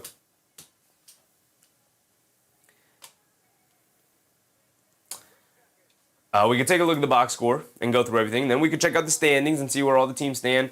Real quick, they don't have anybody in double figures of scoring. Mama College really leading them in scoring with 9. Jakob Poeltl with 0 points in 10 minutes. Yeah, it's not a surprise as they pulled Jakob Poeltl from the rotation for the most part here tonight. He's really struggled overall. Played really poorly. Jacoby Walter, 8 points, 3 for 5 from the field, 2 for 4 from three-point range. But for the most part, the Raptors struggling to guard the Knicks. They're lucky the Knicks are not having a very good shooting night here tonight as one of the better three-point shooting teams in the league. Right, if we go to the team stats. Real quick, before we look at the teams, let's look at the Knicks real quick. Not much to go over with the Toronto Raptors. Ingram's 4 for 10. Scottie Barnes is 2 for 6. Really rough night for Scottie Barnes. But if we take a look at the Knicks, Karl-Anthony Towns with 14, Brunson with 13, 2 stars hooping. Both of them are 1 for 3 from three-point range. 8 rebounds, 4 assists for Karl-Anthony Towns. Just absolutely hooping here tonight. Love to see that. Love to see that. Plus 14 for Jose Alvarado in 8 minutes, by the way. He's got 7 points, 2 rebounds, and an assist. Not a ton of assists going around for the Knicks. Karl-Anthony Towns actually leading the Knicks in assists here tonight. Keno R said, oh, dang, I forgot to bet Mama College Vili versus us. He's actually having a pretty good game. He's their leading scorer tonight with 9 points, 3 for 4 from the field, 1 for 2 from three-point range, 6 boards, 3 assists for Mama College Vili here tonight. He's absolutely hooping. Absolutely hooping. He definitely missed out, brother. He always hoops against the Knicks. You know this. Jay said, I can't believe this is the last game of the regular season. Not yet. We got one more game on Sunday, brother. One more game on Sunday.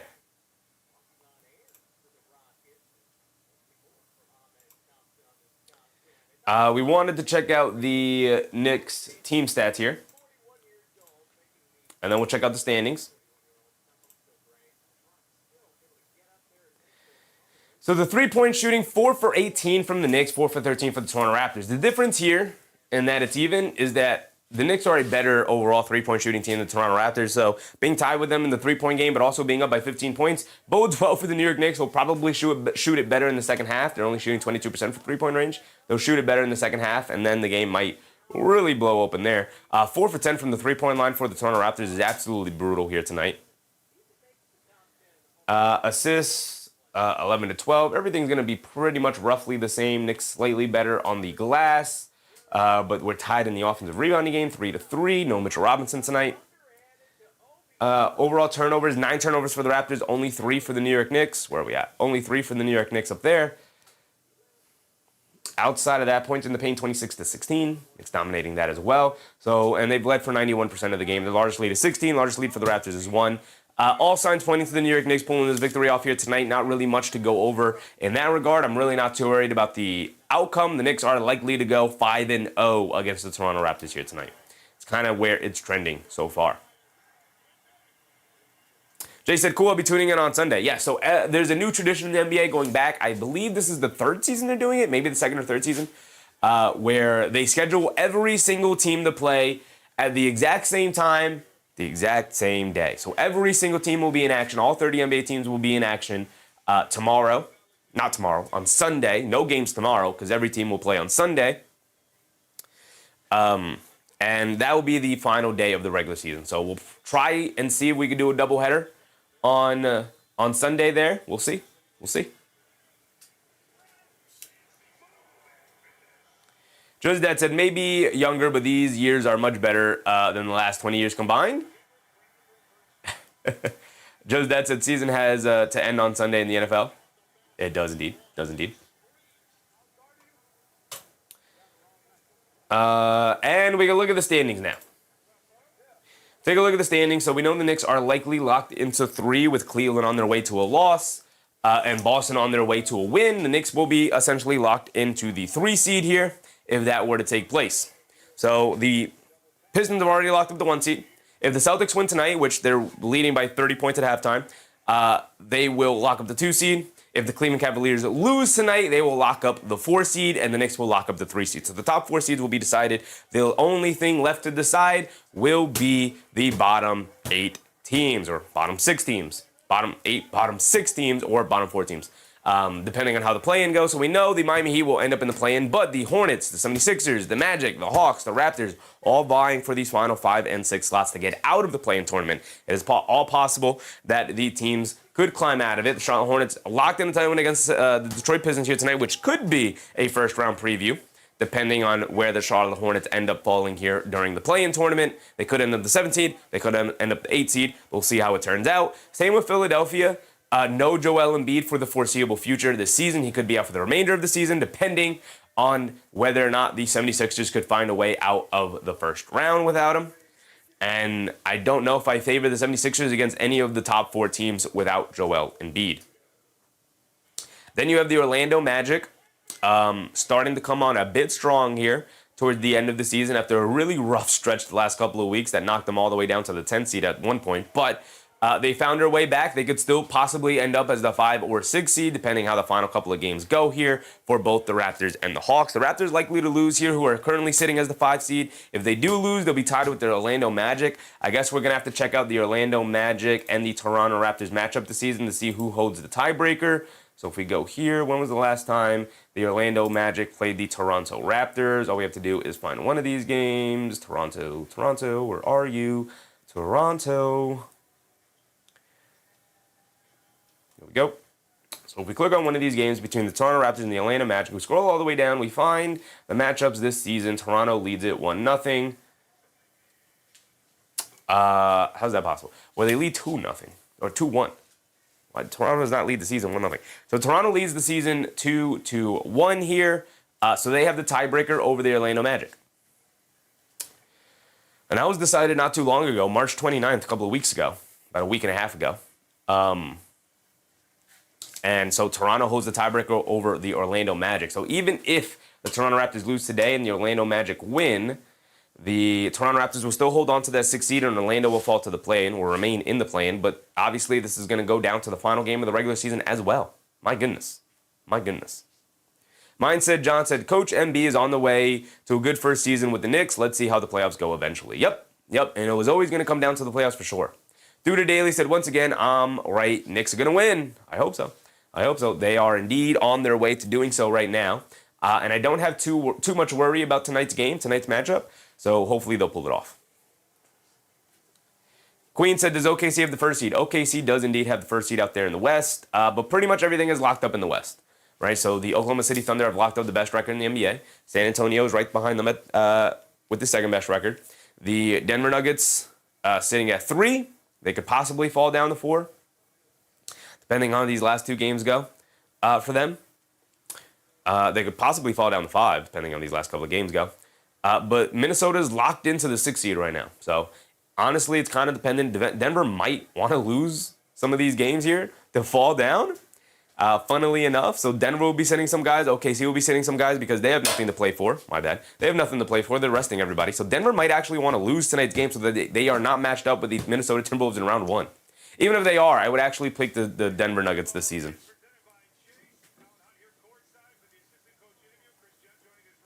Tammy, what's up, Tammy?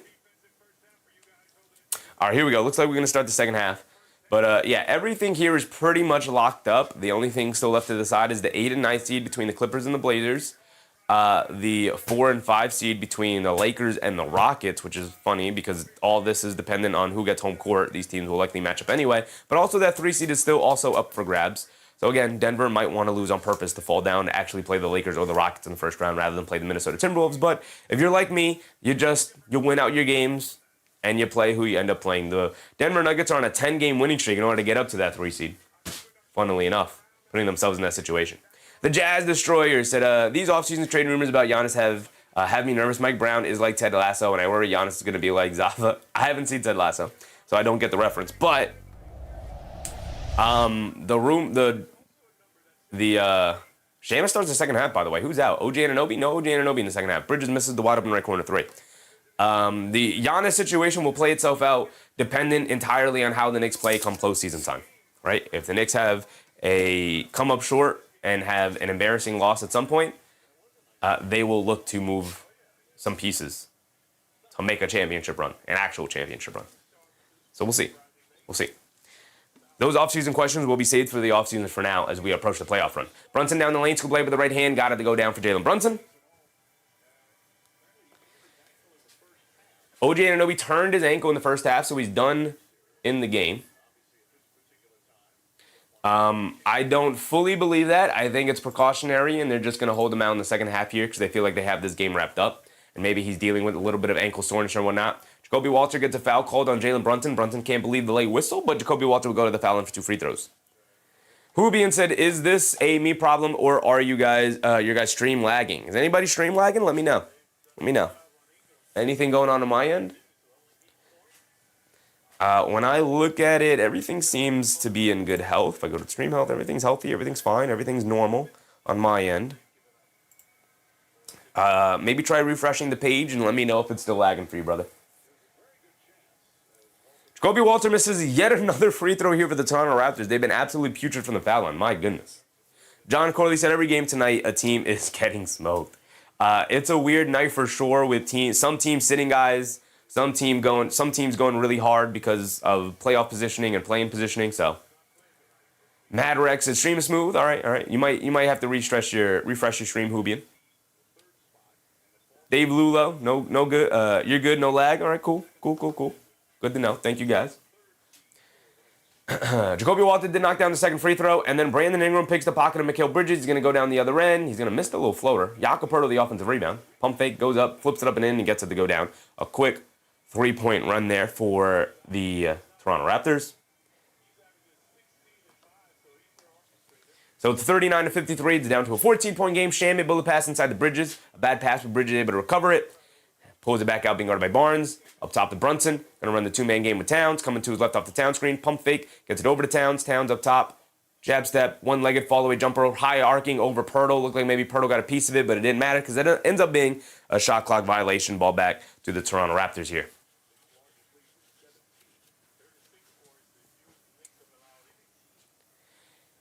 Here comes Scottie Barnes bringing it down against Josh Hart. Barnes gets it over to Poeltl. Poeltl up top. Hands it off to Jacoby Walter. Mid-range pull-up jumper over Towns. Well contested. Comes up short. Rebound to Josh Hart. We're pushing the other way. Josh Hart up top.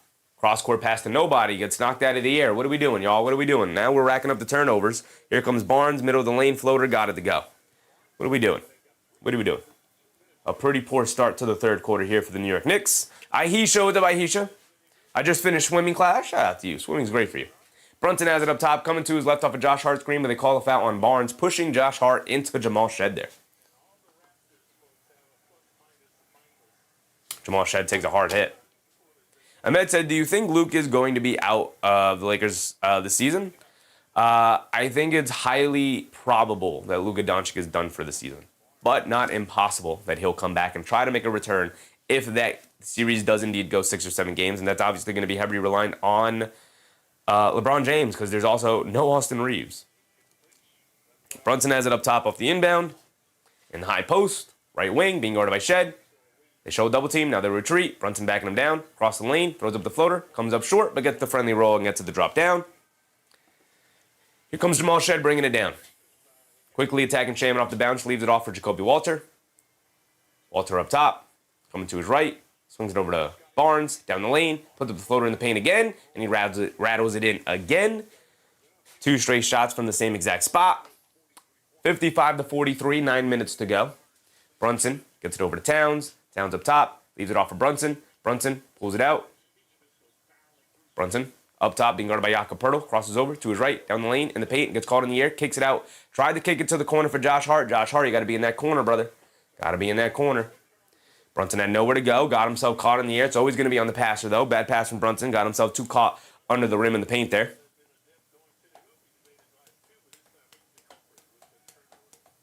Fung-Pei said he's going to come back even stronger upon his return from the EU. We'll see. We'll see. That's all I can really say. We'll see. See with Luka.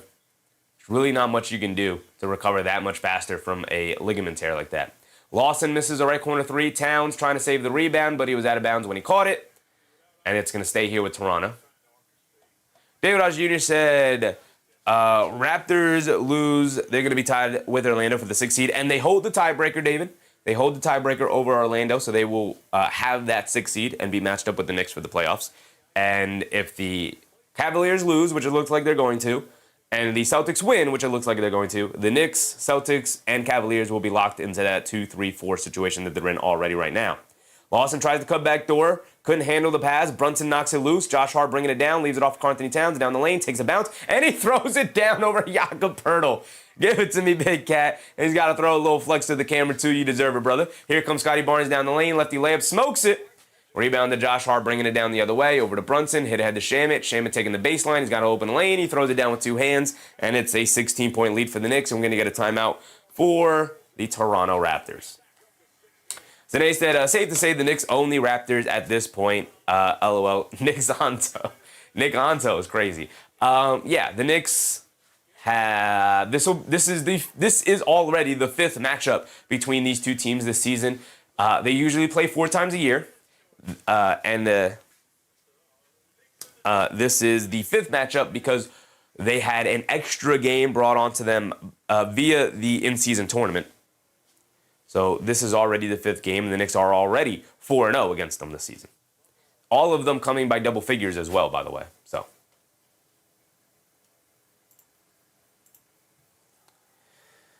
Johnny Cage, what's up, Johnny Cage? Needed OG. 2 3-pointers. Well, he's done for the night, so you're not getting that. You know, I said Atlanta by 31. I'm guessing Cleveland isn't playing anyone. They're playing Harden and Mobley, but no, we can take a look at it. We can take a look at it, Kinar. Last we checked, they were playing Harden and Mobley. We can get rid of this now. We can keep that up. All right. Let's go to the scores. Let's check out this Cleveland game. They're apparently getting whooped in. Pistons up by 3 against the Hornets. Oh, you can't see it. Pistons up by 3 against the Hornets.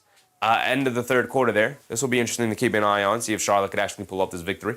We saw them get stymied by the Boston Celtics in the 4th quarter the other night. So we'll see how this one plays out. Let's go to this game. They're getting an absolutely dominated 31-point lead. Start of the 4th quarter, 31-point lead for the Atlanta Hawks. If we take a look at it, yeah, so the Cleveland Cavaliers have only played Harden and Mobley 25 and 22 minutes respectively. Respectively? Yeah, respectively. Joe said, what happened to OG? Don't tell me he got hurt. He's ruled out with a sprained ankle. I didn't see the sprained ankle. I assume it's just a little bit of a precautionary type of thing. Doug Fresh, what's up, Doug Fresh?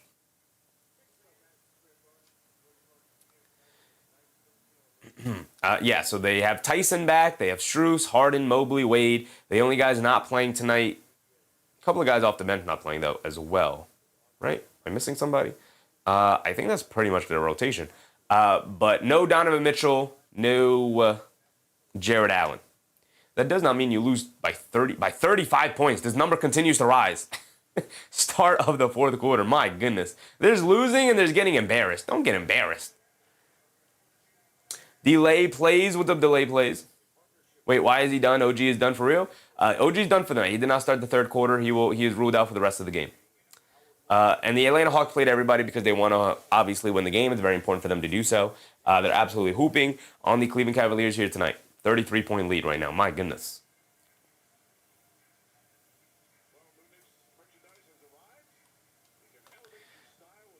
Yeah, so Cleveland will lose. Boston will win. They're up 96-58. You can see it up here.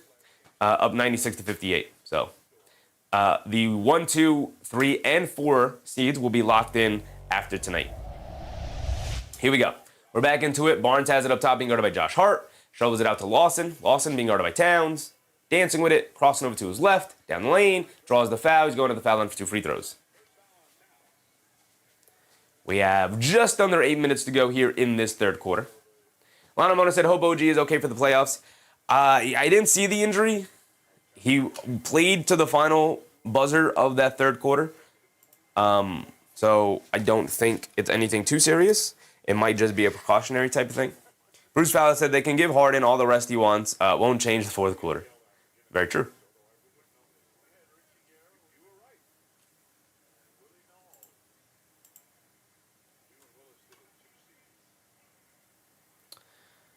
Let's see if Ian Begley. No, nothing reported on OG Anunoby yet that I see. But Lawson knocks down both of his free throws. Here comes Brunson bringing it down. Gets it over to Towns. Towns up top. Takes the handoff, keeps it, gets it over to Bridges. Bridges gets it back to Brunson. Brunson being guarded by Walter. Brunson calling for a screen. Now faces up, jab step, coming to his right, blows past Walter in the lane, throws up the floater. Got it to go down for Jalen Brunson. He continues to be a problem here tonight for the Toronto Raptors, as everybody continues to be a problem for the Toronto Raptors tonight. It's only a 16-point game. It's not like the Knicks are blowing out the Raptors here tonight. They're putting up a tough, respectful fight, but they just look a bit overmatched against the Knicks here tonight. Walter has it up top, being guarded by Brunson, coming to his left off the Ingram screen. Over to Barnes. Barnes, left corner, jab step, coming to his right, inside, Pirtle, floater. Got it to go for Jakob Pirtle. Finally, Pirtle contributed something to his team here tonight. Delay said, will that make it a safe thing in your parlay if he doesn't get back in? I don't have a parlay, brother. Towns has it up top, gets it over to Bridges. Bridges gets it over to Brunson. Brunson on the right wing, being guarded by Walter. Backing him down. Backing him down. Backing him down. And a defensive 3 seconds on the Toronto Raptors, so a free point for the Knicks. George said, are the Knicks ready? They are indeed. They are indeed. Keenan Hart said, I need 6 assists from Barnes. Barnes with only 3 assists so far here tonight. I guess if he continues to play, this is not a blowout type of performance here tonight, so it's only a 14-point game. Brunson rattles in the free throw, a 15-point game. So Barnes will probably continue to play here tonight.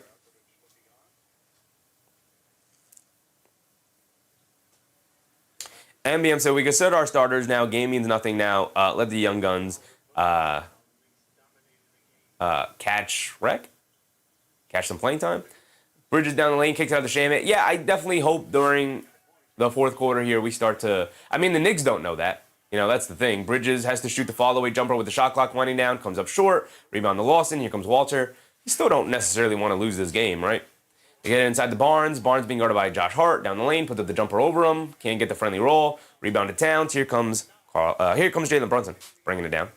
Up top, leaves it off for Towns, catches it on the run, blows past Pirtle, down the lane, scoop layup, got it to go for Karl-Anthony Towns. He wants the foul too on the wild chase down attempt from Scottie Barnes, ran right into Towns. Karl-Anthony Towns up to 18-9. He's hooping here tonight against Jakob Pirtle. He's no match for him. Kick it out, Jacoby Walter, another 3, another bucket for Jacoby Walter. Keeping it close. Keeping it close. Keeping the Raptors in this. 17-point game cut down to 14. 64-50. Josh Hart up top, Brunson up top, gets it over to Towns. Tries to kick it out the Bridges, loses the handle, back to Towns. Towns up top, being guarded by Pirtle. Catches, pump fakes, runs into Pirtle, and it's a foul on Jakob Pirtle.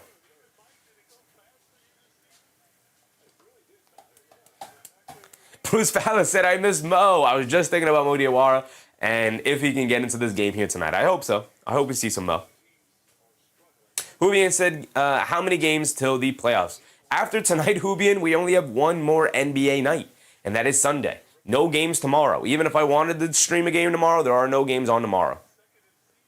Josh Hart gets it into Towns. Towns up top, 64-50. They get it over to Brunson. Brunson coming to his right off the Towns screen. Mogbo switches on the Brunson, trying to get it to Towns. They do get it to Towns. He has it on the left wing. Towns faces up, driving to his right. Euros down the lane, and a foul on Sandro Mamukelashvili, getting aggressive with Towns there. Keenar said, Pirtle the Turtle cannot play any defense. He needs to grow a bigger shell. It might be over for Jakob Pirtle as a starting center. I'm not going to lie. He might have to transition himself to being a backup center. But honestly, he's the best option at center that the Toronto Raptors have. They should probably lean into Mamukelashvili as the starting center or something along those lines, but yeah. Brunson gets it into Josh Hart, being guarded by Mamu, driving it to his left. Pull back mid-range follow-away shot. In and out, can't get it to stay. Rebound to Mogbo. Here come the Toronto Raptors. In a 14-point deficit. They lob it over the top to Mogbo in the paint. Catches, spins under the basket, kicks it in the corner to Lawson, shovels it back out to Shed. Good overall defense from the Knicks. Shed going to look to attack now in the paint. Kicks out to Lawson. He can shoot that 3. Steps behind the 3-point line and knocks it down out of the left corner. And it's an 11-point game, yo. It's an 11-point game. It's not a blowout. So all of you guys who keep saying pull the starters out, the game doesn't mean anything. 1, the Knicks don't know that. And 2, it's a close game. Brunson coming to his right at the Towns screen. Now they want to give it to Towns in the post. Brunson pulls it out. Get it over to Clarkson, lobs it down low to Towns, catches, can't get the layup to go, but that's because he's pushed by Jamal Shed. Towns will go to the foul line for 2 free throws. Nice little set there for the New York Knicks with Clarkson flashing to the high post, top of the key, because of the switch on the Karl-Anthony Towns. Clarkson flashing forces the defense to commit to him. Towns is being fronted by Jamal Shed, so as soon as Clarkson catches it, he knows to lob it towards the basket with Towns cutting to the rim. Excellent play call for the New York Knicks. Excellent recognition overall. AP said, I can't believe as bad as this team is, they can match the Carmelo team if they win this game on Sunday. They can indeed. They can indeed. This team, AP, better than that Melo team. Better than that Carmelo team. That Carmelo team was just more consistent. Think about it. If the Knicks didn't have that horrific 2-for-9 stretch in the middle of the season, they would be approaching 60 wins. They would be a 57, 58 win team this year if they didn't have an absolutely horrendous 2-9 stretch in the middle of the season. So I can believe it for sure. Towns knocks down both free throws, as he tends to do. Thank you for knocking down your free throws, Karl-Anthony Towns. Back to a 13-point game.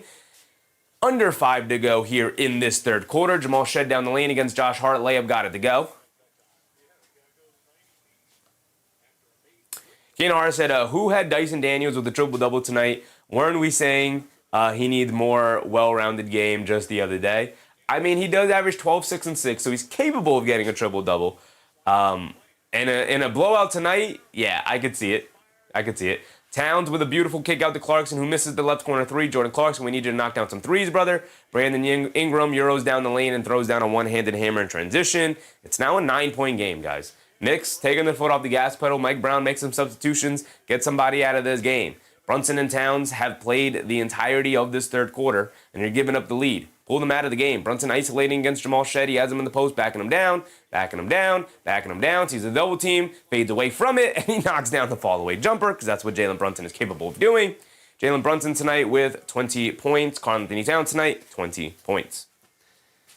68-57. The Knicks have yet to really turn on the Jets and fire it away from 3 here tonight, and that's part of the reason why it's still somewhat of a game. Mamukelashvili up top, attacking Towns off the bounce, pulls it all the way back out. Tries to get it over to Ingram. Bridges jumps the passing lane, gets the steal going the other way for the two-handed slam. There you go, Mikal Bridges. We get a timeout from the Toronto Raptors. The Knicks quickly go back up by 19. 19, I wish. Go back up by 13. 3:30 to go in this third quarter.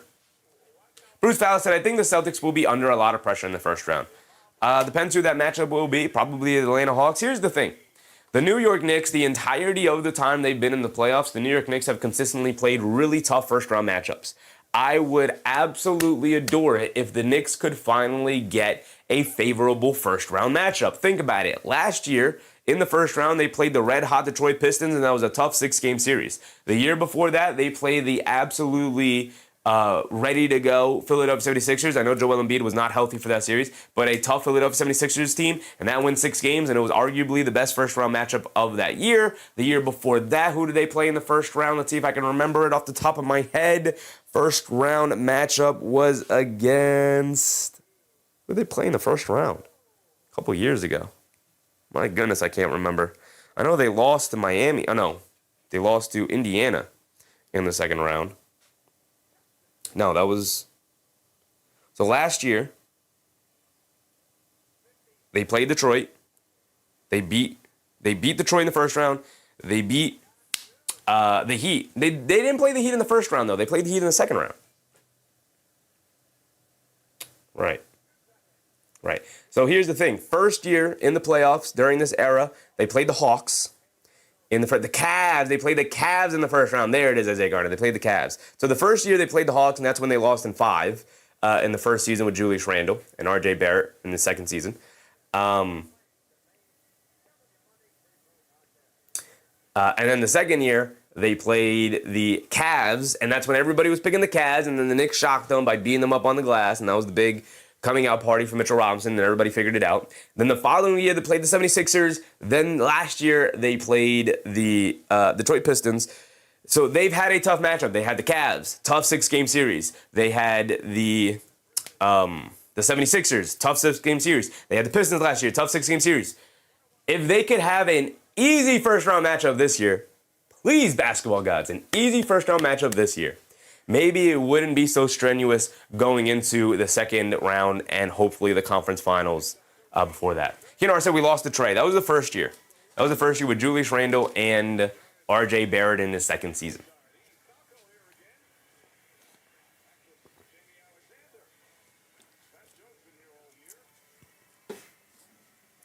John Corley said that would be the Raptors. And hopefully we get the Raptors. Chi-Chi, what's up, Chi-Chi? This year's team is better than last year's if you compare the numbers and the stats. Absolutely. And I've been calling it out all year, Chi-Chi.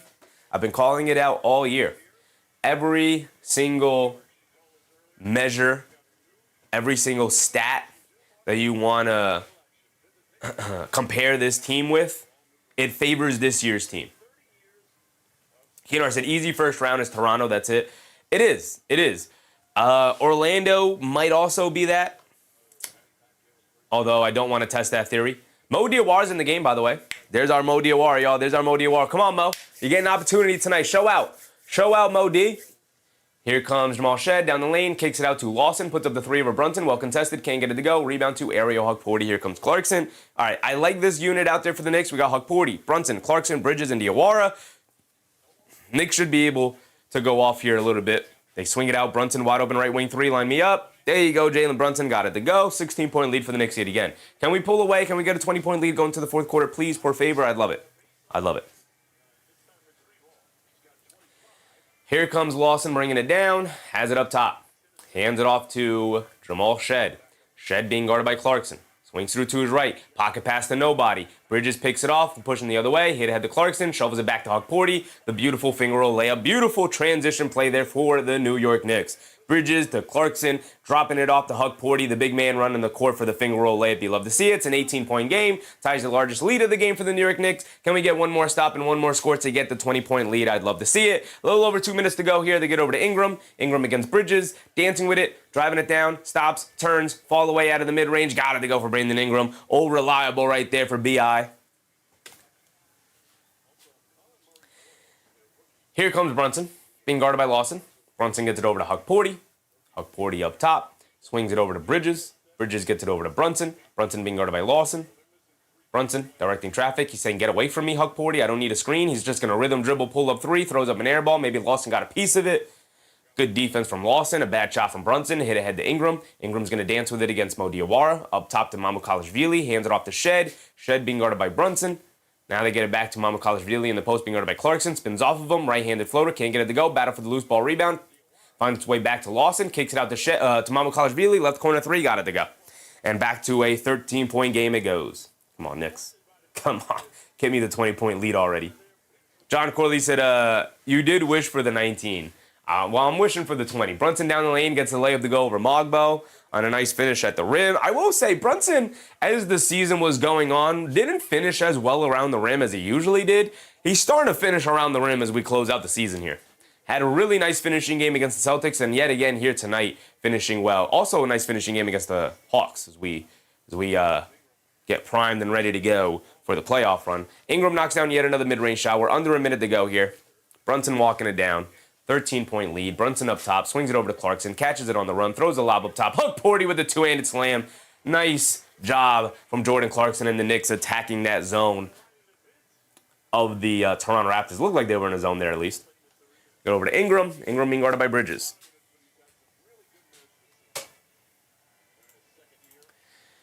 Ingram up top. Bridges knocks the ball loose. They dive on top of it. It's going to be a jump ball. Good hands from Mikal Bridges. We got 27 seconds to go, y'all. 27 seconds to go before we start the fourth quarter. Zane said Brunson is cooking the Raps with over 60% shooting right now. Yes, indeed, he is. He's got 27 points on 11 for 17 from the floor. Cool, calm, and collected night for Jalen Brunson. Hasn't even had to do too much playmaking. Just putting the ball in the basket as everybody else is, for the most part, is done here tonight. 2 rebounds, 2 assists for Jalen Brunson. Yet again, looking for a shot. No problem with that here tonight in a game that is pretty easy. George said empty the bench. Fourth quarter, the bench will start.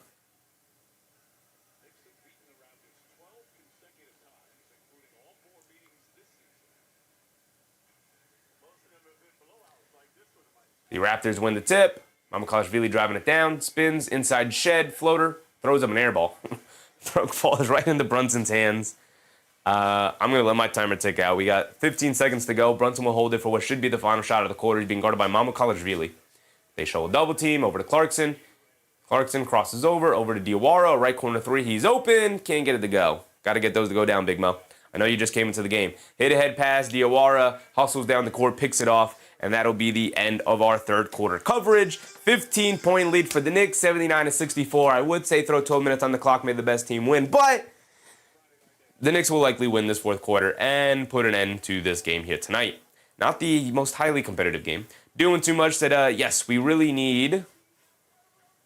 My guy, doing too much. Yes, yes, we really needed this momentum swing right before the playoffs. Absolutely. Absolutely. K. Hazy said this is the Bridges version of playoff ready. Yes, indeed. Yes, indeed. Everybody looking like they're getting ready for the playoffs for sure. Everybody's looking like it. Fung Pei said, your leisurely body language tells me this is getting lackadaisical. Very lackadaisical game for the most part here tonight. Not a ton of excitement going around, just kind of back and forth hoops, but the Knicks have held a double-digit lead for a majority of the game here tonight. They just haven't really been able to really pull away overall. Also, Detroit, speaking of pulling away from the Charlotte Hornets here, up by 17. Charlotte Hornets really struggling in the fourth quarters. Struggled in the fourth quarter against the... Oh, you can't see it. Struggled in the fourth quarter against the Celtics the other night. Now struggling in the fourth quarter against the Pistons. They've only scored 4 points through 7 minutes in this game. 7 minutes in this quarter. My goodness, Charlotte. I know Detroit can turn up the clams here defensively, but my goodness, Charlotte, what are you doing? What are you doing? Cade Cunningham, 25 minutes tonight, 14 points, 2 rebounds, 6 assists. Jalen Duren only played 19 minutes tonight, but that's because he's been in foul trouble. He's got 5 fouls. 20 points for him, even in the 19 minutes. Just absolutely dominating inside against the smaller Charlotte Hornets here tonight. LaMelo Ball, 25 points, 6 for 19 from the field, 6 for 16 from 3. He's launching them up there from three-point range. This is the thing that LaMelo Ball has to continue to improve on. 19 total shot attempts, 16 of them coming from three-point range. That's not going to get it done, brother. Con Knipple, 10 points tonight. But that's the rookie of the year, I guess, guys. I kid. If he wins it, he definitely deserves it. I'm voting Cooper Flag. I don't have a vote, obviously. I'm voting Cooper Flag, though. NBM said teams really don't want to see us. I'm looking forward. The way it's looking to pan out right now is the Knicks will end up as the 3 seed. It looks like they'll end up playing the Toronto Raptors, although that's not fully decided yet. In the playoffs in the first round, they'll end up probably playing the Boston Celtics in the second round, and then they'll play either the Detroit Pistons or the Cleveland Cavaliers in the conference finals. That'll be fun. Here we go. We're going to start the fourth quarter here. Mo Diawara, Jose Alvarado, Ariel Hukporti, Landry Shamet, and Jordan Clarkson. The full 5 bench lineup. Barnes crosses over to his left on Diawara, down the lane, lefty layup, got it to go, and the foul over Hukporti. Barnes will go to the foul line for one more free throw. Can knock it to a 12-point game. Joe said Cooper Flag is my pick. Cooper Flag is indeed my pick.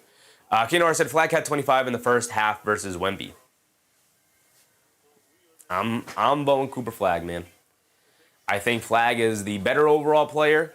And when you throw all the context together of Flag being the number 1 option while Con Knipple being the 3rd option, I'm going with Flag.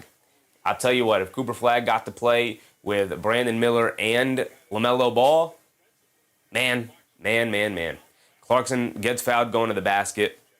Barnes did knock down his and 1 free throw.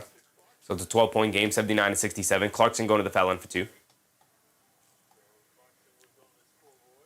Zane said Knicks winning the chip this year. Get ready. I got to pick out our outfit. We got to pick out our outfit. I don't know what we're going to wear. I don't know yet. The Frazier blazer? I don't know. I haven't made up my mind. We got enough time, though. We're 2 months away. 2 months away from the championship. Right? Championship is decided in June. So, about 2 months away. Got the rest of April. Got all of May. And then we got the beginning of June. Jordan Clarkson rattles in both free throws. Barnes bringing it down against Mo Diawara, trying to apply some full court pressure. Barnes handling the pressure easily. He has it up top, calling for a screen. Clarkson switched onto him, coming to his left. Alvarado switched on to Barnes. Barnes sees a double team, dribbling it back out. Barnes picked up his handle, gets it into Martin. Martin being guarded by Alvarado, knocking the ball loose. He picks it up, bullying his way to the basket. Layup, can't get it to go. Battle for the loose ball rebound. Hugporty digs it out, shovels it over to Alvarado, bringing it down the other way. It's a 14-point game. Alvarado up top, coming to his right up the Hugporty screen, snaking it back to his left hand, down the lane, keeping the Nastro Bowl alive, going under the basket, over to Diawara, back to Alvarado. Alvarado being guarded by Pirtle, swings through to his right, hesitates down the lane, flips it up, draws the foul. He's going to the foul line for 2. Scottie Barnes upset with the lack of foul calls the Raptors have gotten on their drives to the basket. But Alvarado will go to the foul line for 2 free throws here. Keenar said, flag already, acting a grown man. He's barely 19. Barely 19, brother. Absolutely. He won't turn 20 until like 60% of the way through next season. Insane season for an 18/19-year-old. Alvarado misses the first free throws. Got one more coming. Zane said, where's Pregame? Come on, Brownie. I mean, it's only a 14-point game. It's only a 14-point game. We're still liable to see some of the starters here later tonight. Grady Dick is in the game, though. That is a team searching for answers. Alvarado misses both free throws, but the ball gets knocked out of bounds. It's going to stay with the Knicks. Jakob Poeltl continues to be a bit of a disaster here tonight. Keenar said, by the way, this rookie season easily better than LeBron's. Not even close, though. I shouldn't say that, not even close. Cooper Flag is definitely having a fantastic rookie year. In the running for one of the greatest rookie years. They kick it up top. Walter knocks down the straightaway 3. Cool. Clarkson did get the tip up and in, though. Keenar said, yeah, you can't have Pregame in a 1-point game. You can indeed. You cannot. They hand it off to Clarkson. Clarkson in the paint. Kicks it out. Landry Shamet, left corner 3. He's open. Rattles it in for Landry Shamet. Looked like it was going to pop out, but he got it to go down. 16-point lead for the New York Knicks. I'm going to keep calling out every lead that they have. Barnes has it up top, being guarded by Diawara. Barnes over to Grady Dick. Driving to his left, up top to Barnes. Bullet pass inside the Martin. Lefty layup, got it to go, and a foul on Jose Alvarado. We'll give Martin one more free throw. One more opportunity to score. Skomberg, what's up, Skomberg?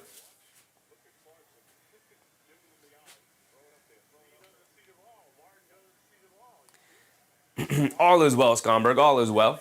Tonight we lock down the 3rd seed. And it doesn't even have anything to do with the Knicks. Yes, if the Celtics win, which they have been blowing out the Pelicans tonight, they lock up the 2 seed. And if the Celtics lose, which they are getting blown out by 30 points to the Atlanta Hawks right now in the 4th quarter, then they lock up the 4 seed. So the Knicks, whether they win or lose tonight, will lock up the 3 seed. Shamet has it in the left corner, attacking to his right, down the lane, kicks it up top to Diawara. He's going to pump fake, drive to his left, to the basket, lefty layup. Can't get the layup to go down, but he does draw the foul. And Diawara's going to go to the foul line for 2. Hinar said maybe ShamWow buying some Mo and Baco time. A little bit. He's trying to. Mo Diawara to the foul line for 2. Come on, Mo. Come on, big Mo. Rafael Torres. I'm sorry I don't watch the game. You don't got to apologize for nothing, brother. Because my wife is in the hospital, but I'm watching it from the TV in the hospital. Let's go, New York Knicks. Appreciate you, Raph. Hope all is well, man. Wishing your wife a speedy recovery, man. I hope everything's cool. Hope everything's good with the family, man. I'm rooting for you. Let's make it to 30. Come on, points. Absolutely. Hoping for a blowout eventually at some point here tonight. It's a 15-point lead, 88-73 here. Martin did knock down that and 1 free throw. That's where it comes from. Diawara picks up a foul on Barnes, trying to guard him full court.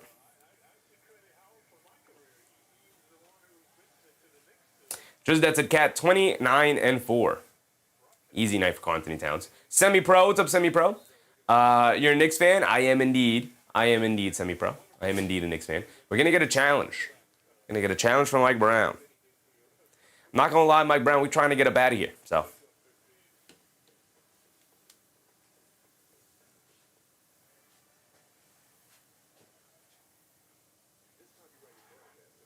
Kay Hazy said, Mo looks huge compared to Scottie. He does, like Scottie Barnes is a big dude. Mo Diawara does not look, I mean, he's definitely like slighter build. He's younger. Scottie Barnes is more built. But he does look taller than him. Mo Diawara about 6'9".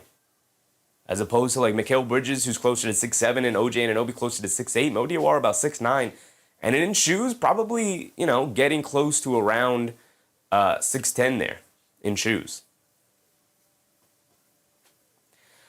Tampa Bay. Uluja? What's up, Tampa Bay? I think Ingram scores one more point. We might not see Brandon Ingram the rest of the night, brother. I don't think so. I doubt it. KNR said, I told y'all Scottie ain't no 6'9". He's about 6'9", brother. He's about 6'9". He's a pretty big dude. He might be 6'8", but 6'9" in shoes. What is he listed at? This isn't accurate at all, the listing on ESPN here, but he's listed at 6'8". He's listed pretty short on ESPN. Like I said, he might be 6'8", but 6'9" in shoes. So the NBA went around and remeasured all the players, but they measured them without their shoes on. So they're probably about an inch shorter than what they actually are when they're on the basketball court, because the shoes add about an inch. Jay Gardner, what's up, Jay Gardner? How far do you honestly see the Knicks going in the playoffs? In your heart of hearts, is this a championship team?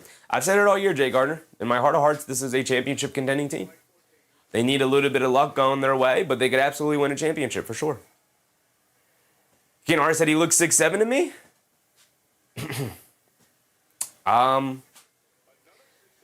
A successful challenge for Mike Brown, by the way. It's an offensive foul on the Toronto Raptors. Ball going back to the Knicks.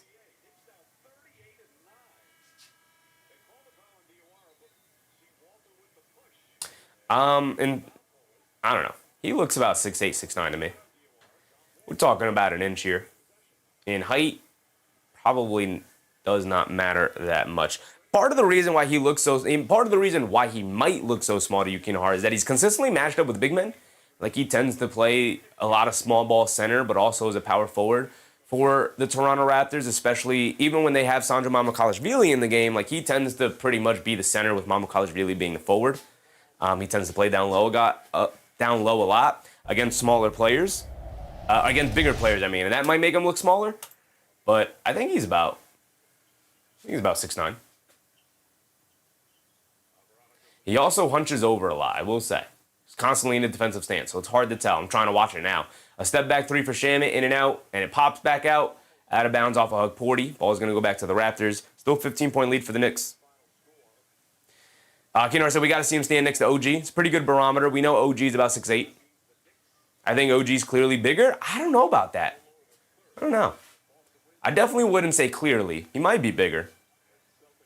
But again, Scottie Barnes hunches over a lot.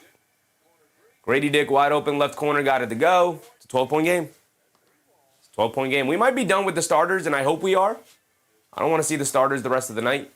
Right? Let's see the bench players pull this one out. Again, everything is decided. Hugporty to the basket, gets the lefty layup to go. Again, Jakob Poeltl, terrible foot speed, can't keep up with anybody. Jakob Poeltl gets blown by Ariel Hugporty up top.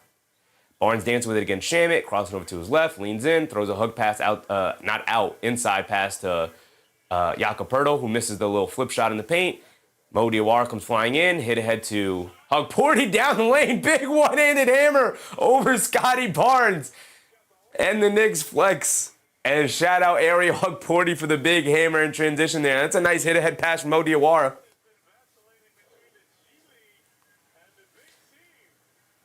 And this is why, even though Hugporty has had, in my estimation, a pretty disappointing season this year, you don't give up on guys like Ariel Hugporty, man. He's got the athleticism, he's got the know-how, he's got the veteran experience. He was a pro overseas. He's dealt with injuries in his career, so that's part of the reason why it took him a while to get to the NBA, but he's here. He's here. Semi-Pro said, Poeltl looks like traffic cones out there. He definitely does. Gigi said, we have come far from KD and Kyrie ditching us to being in the playoffs for the past few years. Get to the finals and I'm good. I'll be okay if they get to the finals and lose, but that's not the goal, brother. The goal is to win. The goal is to win. Gotta get me the whole thing. Keno Harris said, at semi, traffic cones move better than Poeltl. Poeltl is a stone statue out there, absolutely. He cannot slide his feet at all. Kay Hazy said, Westchester Hug coming out. I got to see a three-pointer first. We don't get the full Westchester Hugporty in the NBA until we see him attempt a three-point shot. Attempt to throw a three up there, Big Huck. Throw a three up there. We got to see it. Keanar said, Ariel Hookporty is fun when he's playing well. He's very fun when he's playing well. Absolutely. Absolutely. It's part of the reason why we fell in love with him to begin with last year during his rookie season. It's part of the reason. Relic. What's up, Relic? Foong Pei said, I got another one for you. Ideally, all bridges should lead to towns. Oh, brother. We got a comedian in the chat. Isaiah Gardner said, Knicks should have went to the conference finals 3 times if we had better shooters on the team. Yeah, I mean, we had that game 6 against Miami where Jalen Brunson went off for like 46 points and nobody else scored in double figures. An absolutely disgusting game. Shottage, what's up, Shottage? All teams in the East are under pressure. Hopefully we can win one more to send a statement. I think all statements are made. All 4 seeds are locked in after tonight.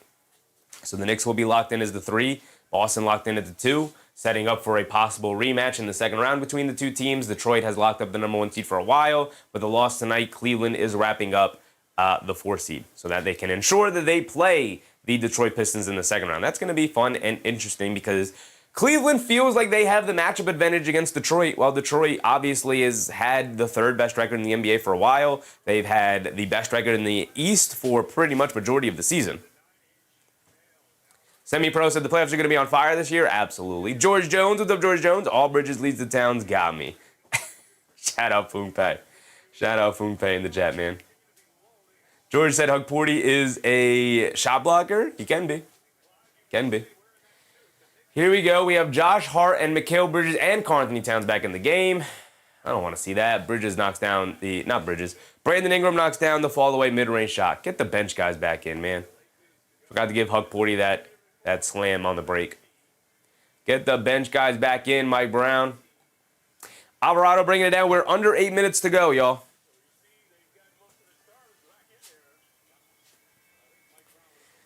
Keenan Hart said all towns lead to Antetokounmpo? I hope not. I hope not. Bridges knocks down the left wing 3. Back to 17 it goes. A 3 from Amukalashvili. He answers right back. The Raptors just hanging around, man. We're trying to blow it open, Toronto. The Knicks aren't even playing that hard so far here tonight. Not in my estimation. Like, they're playing hard, but, like, not a crazy game. They get it over to Bridges. Another left wing 3. Another basket for Mikal Bridges. Back-to-back 3s. Back to 17 it goes. 98 to 81. Mikal Bridges getting into playoff form. Hubian said, give us some Pacom. I'm waiting for some Pacom Davier here tonight. One of my favorite names to say in the league. Bullet pass inside, gets knocked out of bounds. It's going to stay here with Toronto. It's going to be Toronto ball. Got 7 minutes to go. Keenar said Towns refuses to get that 10th rebound. He's back in the game, though. We're going to get yet another challenge from Mike Brown. This is the most challenges we've seen from Mike Brown in a while. Actually using both of his challenges here tonight. See the replay on it? The Knicks won their first challenge here tonight. And that's out of bounds off of Scottie Barnes. Deflected off of Shamet. Should be off of Barnes here. Shamet gets it. That's pretty close. That might be Shamet. It's pretty close. It's pretty close. Got to see another angle on it. Can't tell from this angle. Showing the same angle. I'll show a different one, guys. Keenar said, Pacom is a great name, but just shy of Jamari Bouye. Shout out Jamari Bouye, man. I don't know. Pacom Davier, man. I just love saying it. It rolls off the tongue. You got to say it with the accent, too. You got to put a little stank on it. You got to say it with the accent. If you don't say it with the accent, it's not his name. It's not his real name.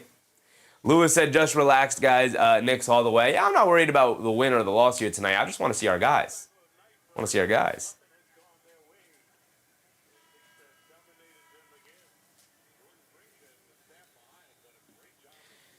No Quickly, no Colin Murray-Boyles here tonight for the Toronto Raptors. And those are 2 pretty important pieces for this Raptors team. Obviously, the Knicks are without Knicks are without OG Anunoby in the second half, and also without Mitchell Robinson and Deuce McBride. So, about even. I'd say about even. Kinar said, much cooler to say than Victor Wembanyama. I agree. Bakom Dadie. It's got that extra D in there where you can push the like TH out, right? In the French way that they do it. The TH and the Dadie. I love it. I love the name. I'm rooting for him to be a successful NBA player because I need to keep him around. I need him to be a part of the rotation for the foreseeable future. Josh Hart can't catch the pass. It goes out of bounds. We are approaching the halfway point of this fourth quarter. It's still a 17-point game, 98-81. Jamal Shed up top. Pocket pass to Barnes. Foul line pull-up jumper off the pick and pop. Can't get it to go. Rebound knocked out to Barnes. Pass fake. Another foul line jumper off the one dribble pull-up. Got it to go.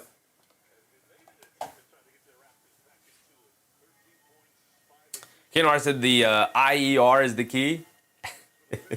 The Davier. Alvarado hands it off to Josh Hart. Hart up top, being guarded by Mamukelashvili. And Josh Hart turns it over again. Can we get Josh Hart out of the game? Do we have to have Josh Hart in the game right now? I feel like we don't have to have Josh Hart in the game right now. We can go to our bench. Mamukelashvili misses a three. Rebound to Scottie Barnes, pulling it back out. We got 5:45 to go. Barnes down the lane, kicks out to Mamukelashvili. Another open three, another miss. Rebound to Alvarado this time. And here comes Jose Alvarado and the New York Knicks. Approaching the 5-minute mark. Alvarado hands it off to Hart. Hands it off to Bridges. Bridges up top. Coming to his right up the Alvarado screen over to Alvarado. Driving to his right down the lane. Scoop layup. Got it to go for Jose Alvarado. Hooping here tonight. Kinar said, but somehow did not apply to Fournier. Fournier, not nearly as fun of a name to say. Not nearly. Zane said, where's Turgaloo? I mean, RJ Barrett. Turgaloo's not a bad comp. Turgaloo, an all-star. Former all-star. Only made one all-star team, but an all-star team nonetheless. Brunson coming back in. Ay. I wish we could just lean on our bench here tonight. AP said, I don't know how this is going to go. I hope we have a real playoff run here. I don't know either. I don't know for sure. But I got hope, Kinahar. I got hope. Kinahar. I got hope, AP. I got hope. Sons Gen said, I like a little Boris Diaw now and again. Boris is not bad. Boris is a pretty fun name to say. Diaw, not as fun, but still decent. Brunson bringing it down. I think that was Barnes, knocked down both of the free throws. Brunson crossing over to his left, pulling it back out. We are now at 5 minutes to go. Brunson picks up his handle over to Shamit. Down low to Towns in the post. Towns spins. Bullet pass out to Bridges, a right wing three. Knocked him down from the left wing, misses that one. But Towns right there for the two-handed putback slam. Karl-Anthony Towns, there's the 10th rebound. Anybody waiting for the double-double, there's the 10th rebound. Hito Turgaloo was somehow a more effective player than RJ Barrett. You're seeing the absence of RJ here tonight, I will say. Towns picks up a foul, blocking Mamukelashvili in the paint.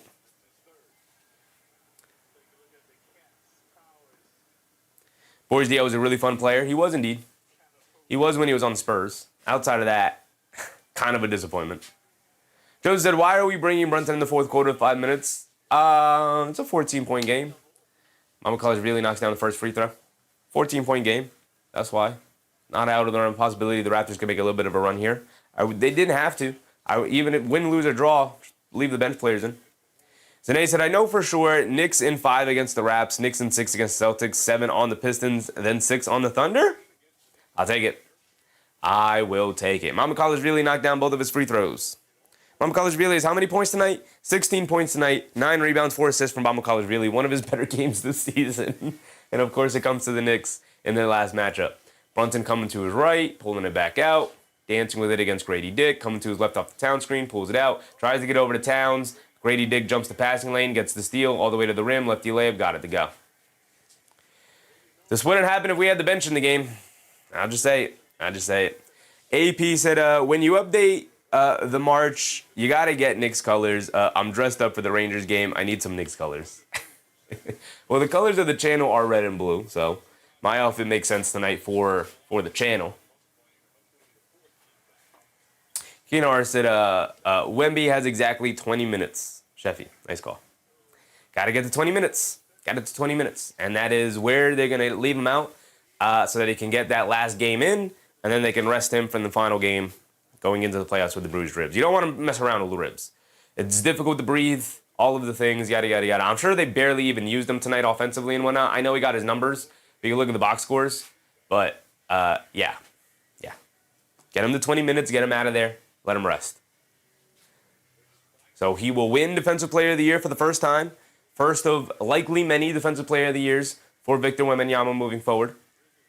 And he'll be able to make his the All-NBA team. I don't think it's his first All-NBA team, right? But he'll be able to make the All-NBA team. Actually, it might be because I don't think he hit the 65-game rule last year. Brunson gets the layup to go, home run pass. Josh Hart able to pick up the steal, and we have 3:40 to go as we are winding down the time here tonight in a 15-point lead for the Knicks, 104-89. And Grady Dick uses a foul. And the Raptors going to call a timeout, and hopefully that's the end of the starters for both sides. Kennard said he had 30 points in 20 minutes and 10 rebounds. Yeah, so he got his numbers. He got the 20 minutes. He knew he was only playing 20 minutes that night, so he wanted to make sure he was aggressive getting his shots, and he got up out of there. Avi said you got 76ers colors. These are not 76ers colors. These are Sheffy colors.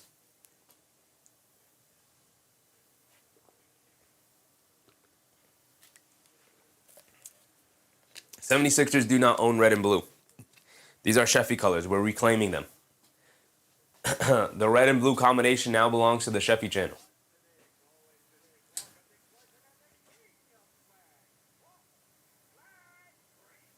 Christopher Kahn said, just to make sure, did you forget about me? Because if no, I'm going to make sure that the Knicks lose in the first round. Chris, you've been too active in the chat this season, brother. I did not forget about my guy, Chris Kahn. This is part of the reason why I try to shout out everybody's name at least once as they come up in the chat. Because once you say it, once you read it and also say it out loud, you, for the most part, commit it to memory. So.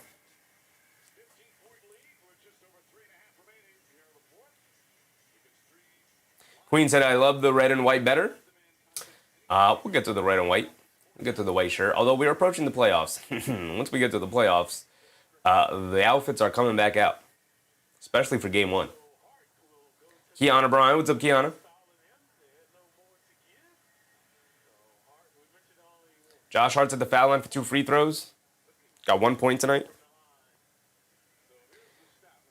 Zach Kyle Music. What's up, Zach? Where can I watch the game for free? I don't know, brother. You're going to have to hit up Google for that one. Josh Hart knocks down the first free throw. He's got another one coming. Mo Diawara is going to sub in, baby.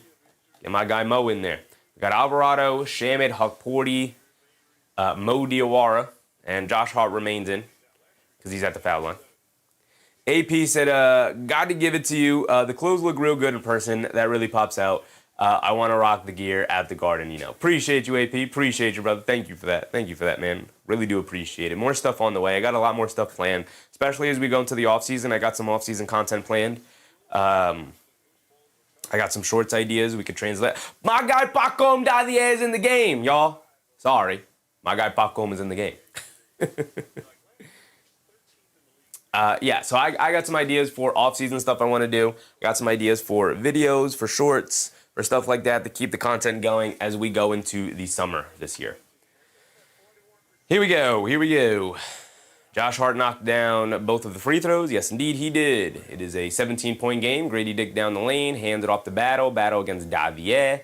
Kicks it up top to Martin. Martin being guarded by Alvarado. All right, we can just get us to offense. Martin in the lane throws up an air ball. It's a turnover on a travel. He threw up an air ball and then grabbed it. All right, we got 3 minutes to go. Come on. Queen said, where are your glasses? I don't need glasses tonight. Didn't need the glasses tonight. Jay Gardner said, Deadlift Shrimp is a wild name. It is a pretty wild name here in America. That's a wild one for sure. Curtis Painter said, got a rookie auto of Dadier. Would love him to become good. Me too. Need Dadier to become good. Here is on a 3. Knock me down. Can't get it to go. Come on, big Pacom Dadier. Come on. Here comes Mogbo. Over to Battle. Battle baseline floater. Got it to go. All right. We got 2:45 to go. All right, come on. Get us going offensively here. Get us going offensively. AP said, went to the Garden with another country created his gear, and a few people called it up. Cool. Sons Jen said, hello, ding, ding, ding, ding. King McCoy, what's up, King McCoy? I need Carl to get 3 more points. Well, he's done for the night, brother, so he's not getting that. George said, you could watch games for free in the 1960s. Yeah, I can't really do that anymore. Can't really do that anymore.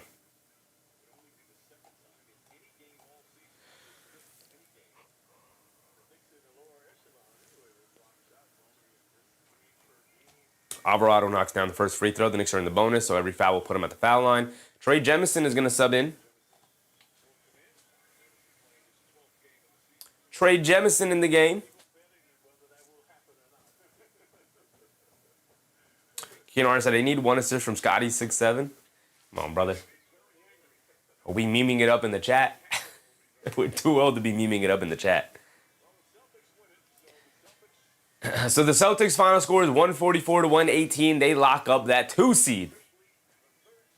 And the Knicks are officially the 3rd seed with Cleveland about to come up with a loss. 2 minutes to go. 2 minutes to go. We get closer to the end of the game. We'll go over the rest of the league.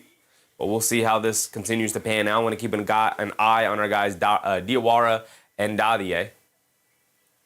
They get over to Jemison, over to Alvarado, driving it down, out to Sohan. Sohan coming to his left, driving it down in the paint, stops, turns, spins, kicks it out. Diawara, a 3, line me up. Big Diawara, can't get it to go. Sohan, the long rebound, back to Diawara, down the lane, gets fouled. There you go. Mo Diawara being aggressive, driving it down. You love to see that. You love to see that. I said, I didn't even realize I'm 59. Like I said, we're too old, brother. We're too old. You throwing 6'7" in the chat.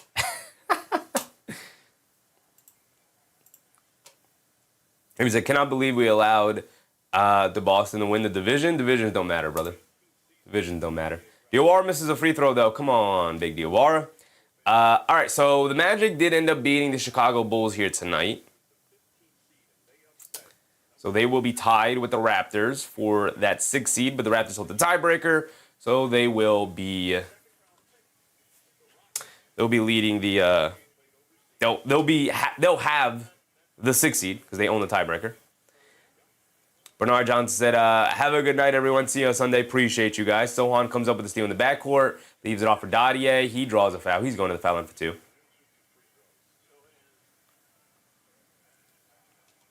So who's playing here in this Thunder Nuggets game?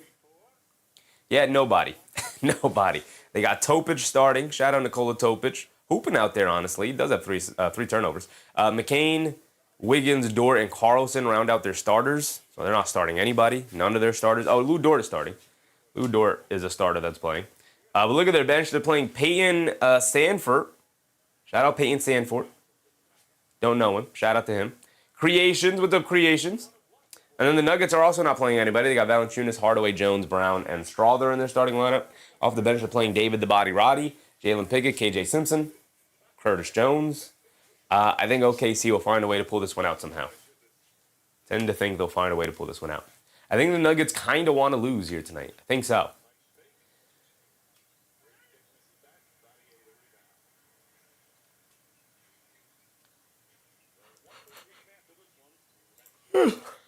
Excuse me.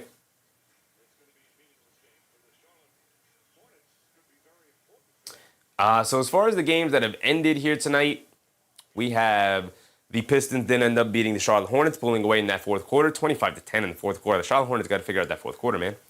140-117 Heat over the Wizards. Wizards ensuring that they hold on to the worst record in the league. You'd love to see that because the Knicks own their second round pick, which means the Knicks will have the 31st pick in the draft. Best second round pick you can get. The Hawks did beat the Celtics by 22. The Celtics dominated the Pelicans 144-118, and the 76ers beat the Pacers. Needed the Pacers to win that one, but pretty much everything ending up chalk exactly how we pretty much expected it. So the final seedings here for the top 4 teams: Detroit 1, Boston 2, New York 3, Cleveland at 4.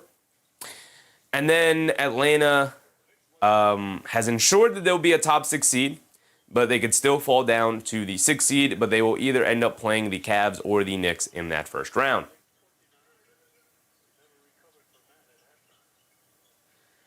It is 112-93, by the way. The Knicks still incapable of getting a 20-point lead against this team. They've led by as many as 19 multiple times here tonight. Ellie Muzkov, what's up, Ellie? I said Brooks Barnheiser, 11 minutes, modern NBA. Diawara misses the deep three. Charlotte is also ensured that they will remain in the play-in, by the way. They can no longer make a top 6 seed. Martin, a step-back three, can't get it to go. Rebound to Alvarado. Hit ahead to Diawara. And we'll dribble out the clock.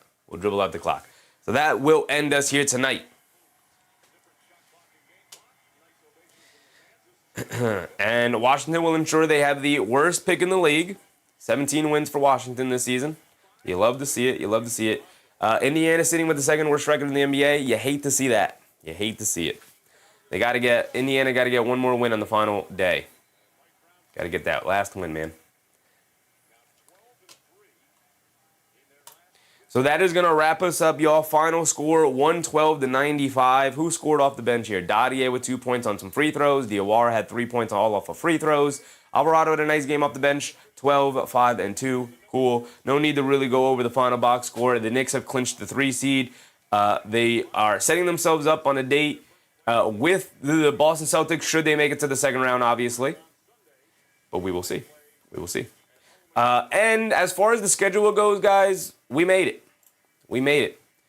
We have one more game day remaining. Zane said 53 wins. One more win to go to tie up the 2012-2013 Knicks for 54. So as you can see, there are no games on Saturday. No team is playing on Saturday. Which means Sunday is our final regular season coverage of the 25-26 season, y'all. We made it. An 82 game schedule, 83 game schedule if we want to count the in-season tournament game we covered, the Knicks one. So an 83 game regular season coverage of our New York Knicks this season. Obviously, we missed the one game I went to, and then we also missed one game when there was a family issue that popped up. So we covered 81 New York Knicks games this season. We did not miss. Also including all of the preseason games. We did not miss any of the preseason games. We also covered all of their summer league games. So we have been here, folks. We have been here. Yes, indeed. We covered as much basketball as possible. We'll continue our coverage for one last day in the regular season here. We have the Knicks taking on the Charlotte Hornets. And this game means nothing to the New York Knicks. It means absolutely nothing. They've locked in the 3 seed. They can't move up or down.